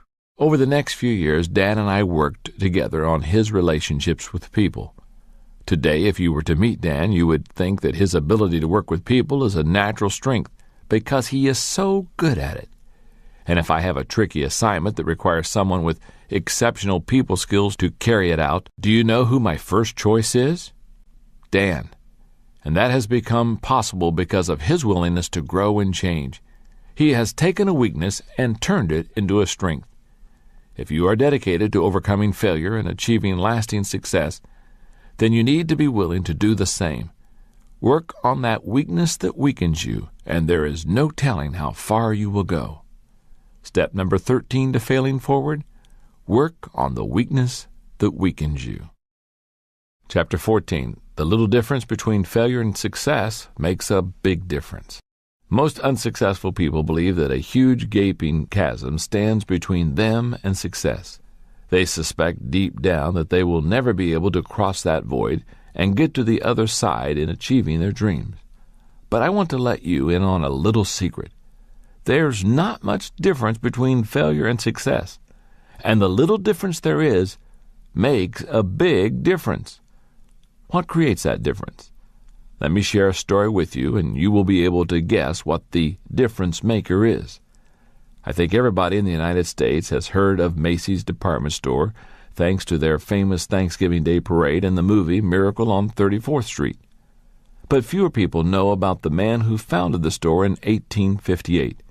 His name was R.H. Macy. The son of a sea captain, Macy was born in Nantucket at a time when whaling was keen. In his early years, he worked several odd jobs, including a 4-year stint on a whaling ship and 6 months as a printer's apprentice. But his ambitions were higher. That's when he decided to try his hand at retail trade. With the money he saved from his time at sea, he opened a small thread and needle store in Boston. His hopes were high and his work ethic was strong, but the business failed within a year. For the next several years, Macy tried various endeavors, but all of them eventually ended in failure. For example, he opened 2 more retail stores in Boston, but failed to make a profit each time. He traveled to California in the gold rush, but failed to strike it rich. He sold supplies to the miners of the gold rush, but when the gold ran out, so did his business. Twice more he opened up dry goods stores in Boston, but twice he struggled to keep up with the competition, and eventually he declared bankruptcy. He worked as a stockbroker, but only achieved minimal success in the difficult economy. He tried real estate, but again had little success. Finally, following a real estate investment disaster, a friend convinced Macy to return to the retail trade. This time he decided to try his luck in Manhattan, and that was to make a tremendous difference. In 1858, R.H. Macy opened a fancy dry goods store. After only 12 months, he was grossing $80,000 a year. By the 1870s, the store averaged over $1 million in sales per year. In 1877, Macy died while on a buying trip in Europe. However, his business lived on, and it continued to bring innovation to retail trade. Today, the company continues to serve customers with 191 Macy's stores. Those stores exist because of one man who simply refused to give up. As you have no doubt guessed, the quality that took Macy through failure after failure after failure was his persistence. That is the little difference that makes a big difference when it comes to failing forward. It separates those who achieve success from those who only dream about it. Nothing worth achieving comes easily. The only way to fail forward and achieve your dreams is to cultivate tenacity and persistence. But to begin cultivating those qualities, you need a strategy. And that's what I want to share with you now, a 4-point plan for approaching achievement that will encourage stamina and resilience in the face of failures. Number 1, find a purpose. More than anything else, what keeps a person going in the midst of adversity is having a sense of purpose. It is the fuel that powers persistence. If you are a purpose-driven person naturally, then you probably already possess an innate sense of direction that helps you to overcome adversity. But if you're not, then you need some help. Use the following simple steps to help you develop a desire. Letter A, get next to people who possess great desire. B, develop discontent with the status quo. C, search for a goal that excites you. Letter D, put your most vital possessions into that goal. And finally, letter E, visualize yourself enjoying the rewards of that goal. Number 2, eliminate excuses. Agriculture scientist George Washington Carver noted, 99% of failures come from people who have the habit of making excuses. Having desire alone will not get you through your failures. You have to forget about making excuses and keep moving forward as R.H. Macy did. No matter how many opportunities you've missed or mistakes you've made, don't ever make excuses. Bite the bullet. Take complete responsibility for yourself and keep trying. Number 3, develop incentives. Nothing helps a person remain tenacious like a good incentive. That's why so many companies use them with their employees. Walter Elliott said, perseverance is not a long race, it is many short races, one after another. If you give yourself worthwhile incentives to win the short races, attaining a long-term goal seems less formidable. Number 4, cultivate determination. Author Napoleon Hill noted, effort only fully releases its reward after a person refuses to quit. To develop persistence over the long haul, you have to cultivate inward determination on a continual basis. And if you do, someday your story may be similar to Admiral Peary, who attempted to reach the North Pole 7 times before he made it on try number 8, or Oscar Hammerstein, who had 5 flop shows that lasted less than a total of 6 weeks before Oklahoma, which ran for 269 weeks and grossed $7 million. Or John Creasy, who received 743 rejection slips from the publishers before one word was ever published. He eventually published 560 books, which have sold over 60 million copies. Or Eddie Arcaro, who lost 250 consecutive races before he won his first. Learn to become a determined individual. Inspire yourself with stories of people who tried, failed, and kept going. And remember, the only difference between a little shot and a big shot is that the big shot kept on shooting. When it comes to persistence, One of the most remarkable people I've ever known is Orville Redenbacher, the popcorn king. Redenbacher was born on a farm in Jackson Township, a few miles south of Brazil, Indiana, in 1907. At age 12, he started growing popcorn in addition to his numerous chores. In time, his additional crop brought in $150 a month, most of which was set aside for his college. In 1924, he graduated from high school, the first person in his family to do so. He received an appointment to West Point, but instead, he went to Purdue. His ambition was to become a county agent. Times were tough, and coming from a farming family meant that he didn't have much money. So Redenbacher worked hard and did lots of odd jobs for the university in the agricultural department, including some experiments with popcorn hybrids. In 1928, he received his degree in agriculture. After graduation, the first job he took was that of a teacher. Then a year later, he changed professions and became a county agent, a job he held until 1940, all the while continuing his experiments with popcorn hybrids. For the next 10 years, Redenbacher managed 12,000 acres of farms for the Princeton Mining Company and continued his experiments. Then in 1950, he and a friend decided to go into business together, and they purchased a seed company. That freed up more time for Redenbacher to develop his hybrid, but it was a huge undertaking. To give you an idea of the magnitude of the task, listen to the words of his grandson, Gary Redenbacher. Grandpa was a tireless worker. Those who have ever tried to hybridize a rose or any other plant know that it's just a matter of dogged determination and time. I tell people to imagine that they are in a football stadium full of fans. Imagine that each fan is a stalk of corn. Your job is to go to each corn stalk in the stands and individually pollinate each one. But since the average football stadium only holds 50,000 people, you'll need to do 3 stadiums before you've pollinated as many corn stalks as Grandpa did each year. Through all the tens of thousands of hybrids, Grandpa never lost sight of his goal, to produce a better popcorn. Finally, in 1965, Redenbacher perfected his popcorn hybrid. He had a popcorn that outperformed every other variety in popping volume, poppability, and flavor.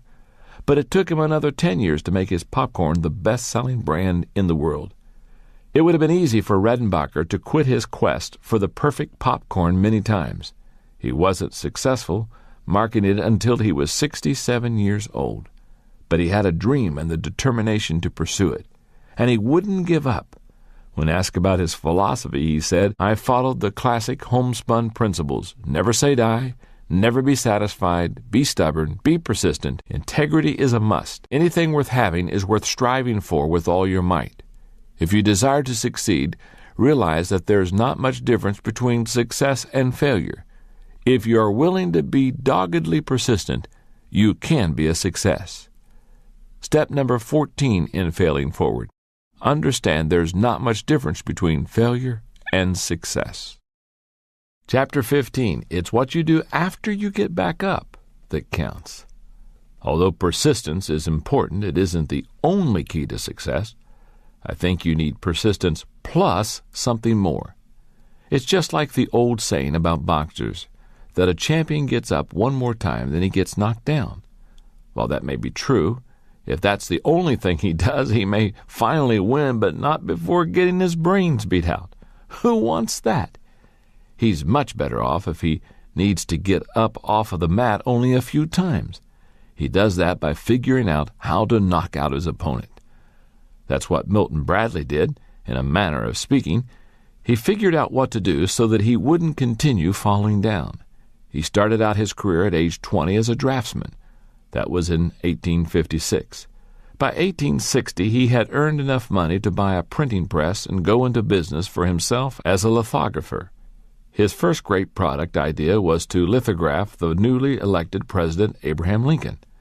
As soon as he offered the print for sale, the orders started flooding in. And he would have kept making money except for one problem. His print was of a clean-shaven Lincoln, but the new president had grown a beard. It nearly ruined Bradley. While he was trying to cope with his first major setback, he decided to try selling something different, a game. He had a concept for a game he called the checkered game of life, which taught moral values.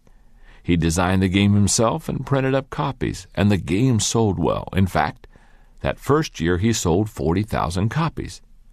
That first success gave him a new direction in life. He turned his attention to producing games and other materials that instructed people while entertaining them.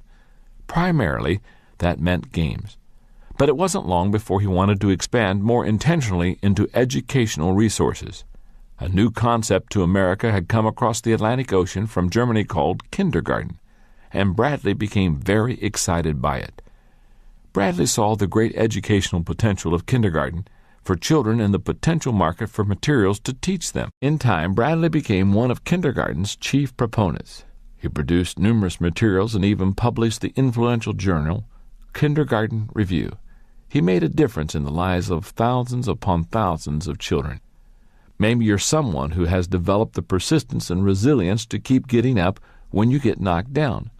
But you're getting weary of dragging yourself back onto your feet again and again without making any progress. You may be physically and emotionally exhausted. If so, it's because you need to do more than just get back up. What you need is a plan that will help you determine what to do after you've gotten back up. Try using these 7 simple steps based on the acronym FORWARD. The letter F stands for Finalize Your Goal. In the last chapter, I wrote about the importance of having purpose in developing a desire. The next step is to settle on a definite goal you may want to reach. The boxer in the ring who gets back up has as his goal knocking out his opponent. Milton Bradley had his, to produce educational products for kindergarten students. You need to determine what your goal is. Recognize that the goal shapes the plan shapes the action. The action achieves the results bring success. The letter O stands for Order Your Plans. The saying is old, but it's true. By failing to prepare, you are preparing to fail. There is no guarantee that what you plan will be carried out in the way that you envision it. But if you neglect to plan, your chances of success are very slim. The letter R stands for Risk Failing by Taking Action. Planning alone won't bring success. The other half of the battle is taking action. Conrad Hilton said, "Success seems to be connected with action. Successful people keep moving." Moving forward on a plan and actually doing it always involves risk. And that's good, because nothing of value is achieved without risk. The letter W stands for Welcome Mistakes. By now you realize that mistakes are not to be avoided but embraced. They are signals that you're moving into new territory, breaking new ground, making progress. As the old English proverb states, he who makes no mistakes never makes anything. The letter A stands for Advance Based on Your Character. Every time you face mistakes, an attempt to move forward in spite of them is a test of character. That's because there always comes a time when giving up is easier than standing up, when giving in looks more attractive than digging in. And in those moments, character may be the only thing you have to draw on to keep you going. After you've been knocked down, and you've had the will to get back up, the intelligence to plan your comeback, and the courage to take action, know that you will experience a defining moment, and it will define you, as an achiever or as someone who quit. The letter R stands for Reevaluate Your Progress Continually. The value of fighting through the difficult times and overcoming mistakes is that you have the opportunity to learn and adjust. Katie Payne, CEO of the Delahaye Group, says, "Business culture teaches us never to admit our mistakes, but to bury them instead, or to blame somebody else. And most personal and project reviews don't really do much to uncover mistakes. If we wait until we've finished a project to conduct a post-mortem, people will forget the mistake, or they'll build up a grudge against the coworker. Either way, we lose a learning opportunity." The letter D stands for Develop New Strategies to Succeed.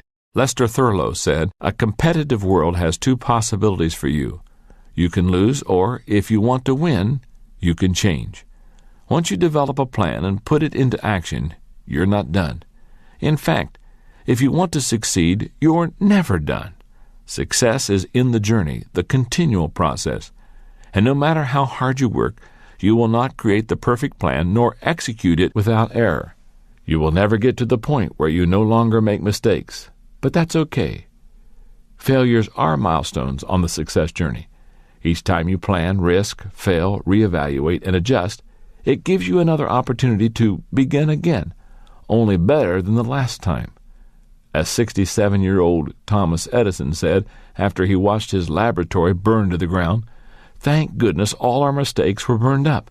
Now we can start again fresh." Starting over usually isn't easy, to say the least, but it sure can bring incredible results. I was reminded of that on a trip I took to Asia in the fall of 1999. My favorite stop on that trip was in Singapore. It's incredible. It's the most modern country in the world. Our tour guide, Susanna Fu, told us that Singapore was part of the British Empire for more than a century. After World War II, as the British granted independence to more and more members of their former empire, the people of Singapore began to think about their own independence, but the British were skeptical. Singapore had no natural resources and no experience in government. In 1959, when Singapore was granted its independence, the country didn't do well. That's when they decided that their best hope was to attach themselves to Malaysia, which they did in 1963. But the Malaysians didn't get along well with the people of Singapore, and after 2 years, Malaysia severed ties with them.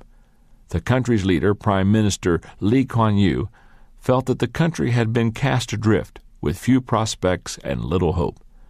There was only one thing to do: work themselves out of the horrible situation that they were in. Yew wrestled with the problems until he had a plan. Number 1, bring in industry. His first objective was to bring in industries that would employ many low-skilled workers so that the people would have jobs. 2, create public housing. He wanted the people's quality of living to improve and to inspire them. They would move into better housing, but they would pay for it themselves. Number 3, send people to school. The only way for the country to improve was for the people to improve themselves. He would make education affordable for everyone. Number 4, set up a banking system. The goal was nothing short of making Singapore the financial center of Asia. Number 5, encourage international travel. Singapore would become a business and tourist destination with a world-class airport. Prime Minister Yew's goal was lofty and his plan was ambitious, but the people of Singapore persevered. First, they received hundreds of millions of dollars in loans from the World Bank and the countries of England and Japan. Next, they started bringing in experts from around the world to help them, carefully selecting representatives from countries who led their fields. From Japan and Germany, technical advisors to set up factories. From Sweden and Holland, experts on banking and financing. From Israel, Army advisors. From New Zealand and Australia, Air Force and naval advisors. Then they brought in 1,200 companies from the United States and Japan, including General Electric, IBM, Hewlett-Packard, Philips, Sony, Mitsubishi, Caterpillar, Texas Instruments, Mobil Oil, and others. As our guide Susanna Fu told us the story, she fought back the tears. She had been one of the struggling, uneducated people that the country had helped to make a better life. As a teenager in the 1960s, she had dropped out of high school. But as the country got on track, so did she. She went back to night school and improved herself. Today, now in her 50s, she understands the incredible distance she and her country have traveled. She has seen Singapore City go from a land of swamp and scrub to a great international city. And she has seen the people go from ignorant and helpless to a rugged, disciplined group of achievers. I'm not sure when I will get back to Singapore, but as I left, I realized that I would not forget Susanna Fu or her beautiful city. In all the countries and cities I've ever been, no place better exemplified what it means to fail forward. Step number 15 in failing forward: get up, get over it, and get going. Chapter 16. Now you're ready to fail forward. Well, now you know what it takes to fail forward. I believe wholeheartedly in what I've shared with you. Let's review all 15 steps to failing forward. Number 1. Realize there's one major difference between average people and achieving people. Number 2. Learn a new definition of failure. Number 3. remove the you from failure. Number 4, take action and reduce your fear. Number 5, change your response to failure by accepting responsibility. Number 6, don't let failure from outside get inside of you. Number 7, say goodbye to yesterday. Number 8, change yourself and your world changes. Number 9, get over yourself and start giving yourself. Number 10, find the benefit in every bad experience. Number 11, if at first you do succeed, try something harder. Number 12, learn from a bad experience and make it a good experience. Number 13, work on the weakness that weakens you. Number 14, understand there's not much difference between failure and success. And number 15, get up, get over it, and get going. Those are the steps. But I have to say that they may not really hit home with you until you see them in the life of somebody you consider to be a lot like you. Let me tell you about a friend of mine named Dave Anderson. Dave is an entrepreneur that I met at a leadership conference that I recently taught in Kenosha, Wisconsin. When you hear a little bit about him, you may think that everything he touches turns to gold. Dave's net value, $30 million. Education, master's degree from Harvard University. His current position, the chairman of Famous Daves of America, a company with 3,000-plus employees and annual sales of $41.6 million. Some career highlights: he founded Famous Daves of America and took the company public. He co-founded the Rainforest Cafe and took it public. He was named Emerging Entrepreneur of the Year by Ernst & Young. He was the director and executive vice president of an organization judged the fastest-growing company in America by Fortune magazine. He has helped create over 18,000 jobs so far in his career through his vision, leadership, and ability to see opportunity. That's an impressive profile, but to really understand and appreciate Dave's achievements, you need to know more about his failures. You see, Dave has lived out every one of the steps to failing forward, and I want to finish this tape with his story. And along the way, I'll tell you how the steps to failing forward fit into his life. David's first experience with a major failure came in college. During the break after his first term, a friend from home recruited him to begin selling oil conditioner for automotive engines. Dave caught the vision, and with his father's $2,500 investment, he went right to work. But despite his tireless efforts, he couldn't sell a thing. Yet contained within that first big failure were seeds of his future success. Remember step number 15? Get up, get over it, and get going. First, Dave believed that he could be successful. Now, that's step number 6. Don't let failure from outside get inside of you. Second, when his dad bought his product for him, Dave received a 5-day leadership course that he says changed his life. Remember step number 10? Find the benefit in every bad experience. Every night for months, Dave went to sleep listening to those tapes. Step number 8. Change yourself and your world changes. The dream within him wasn't dead, and he wasn't going to let failure get him down. Step number 1.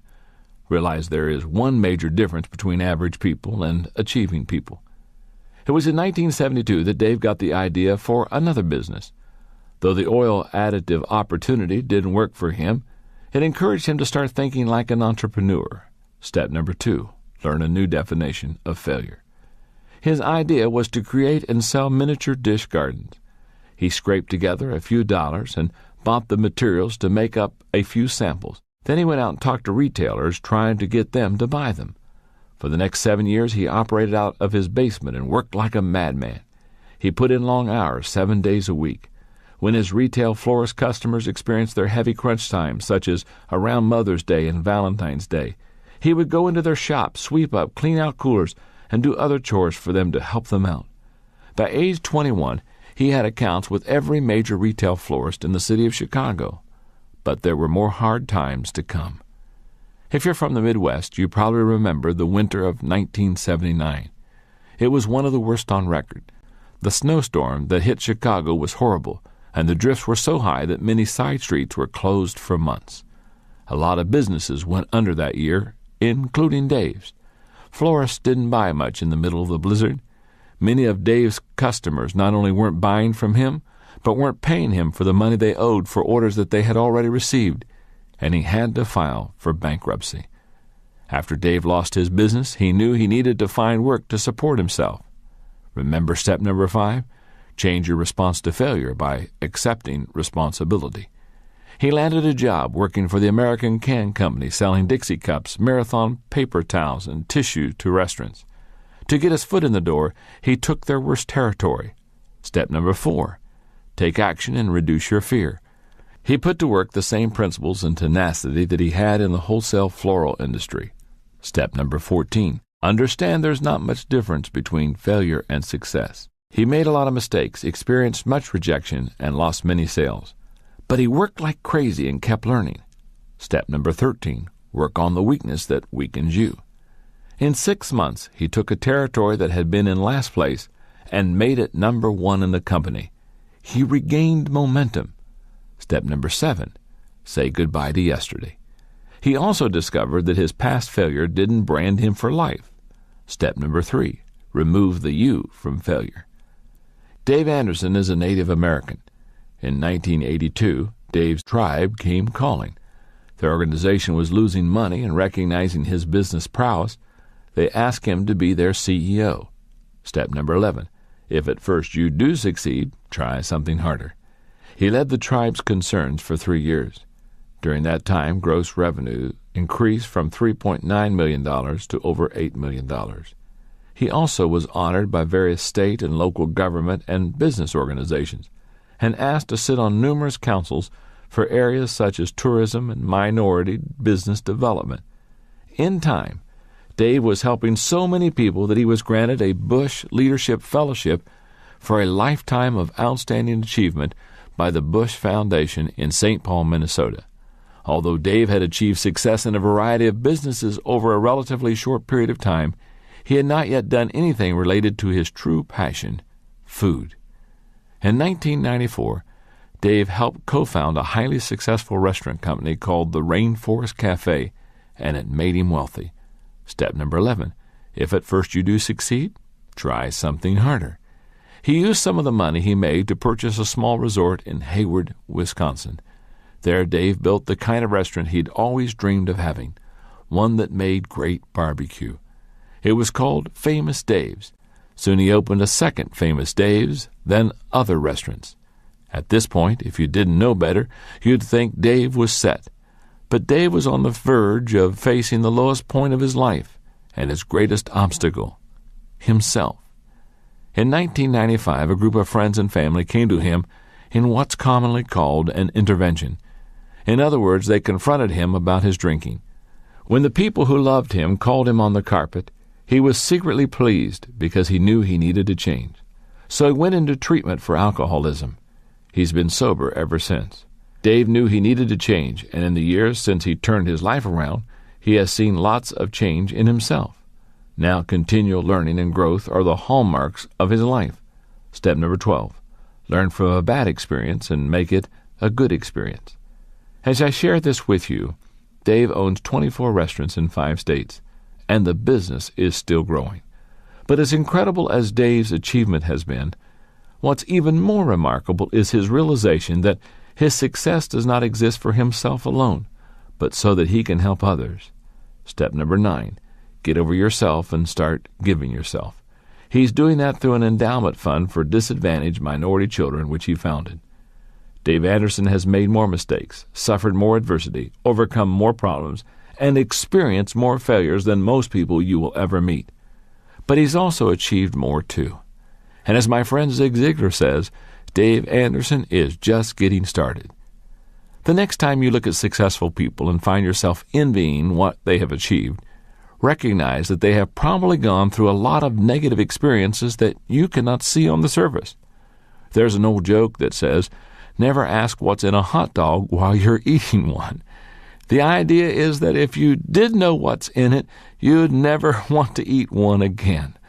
A lot of failure goes into success. If you really want to achieve your dreams, I mean really achieve them, not just daydream or talk about them, you've got to get out there and fail. Fail early, fail often, but always fail forward. Turn your mistakes into stepping stones for success. And now that you know how to fail forward, you won't have to give up either. I wish you well. Keep dreaming. And my friend, keep failing forward.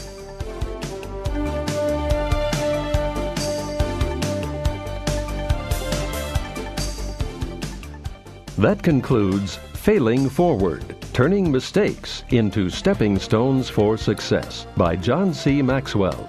Look for the complete book and other books and audiobooks by John C. Maxwell, including The 21 Irrefutable Laws of Leadership and Developing the Leader Within You, in quality bookstores everywhere. This has been a presentation of Nelson Audio.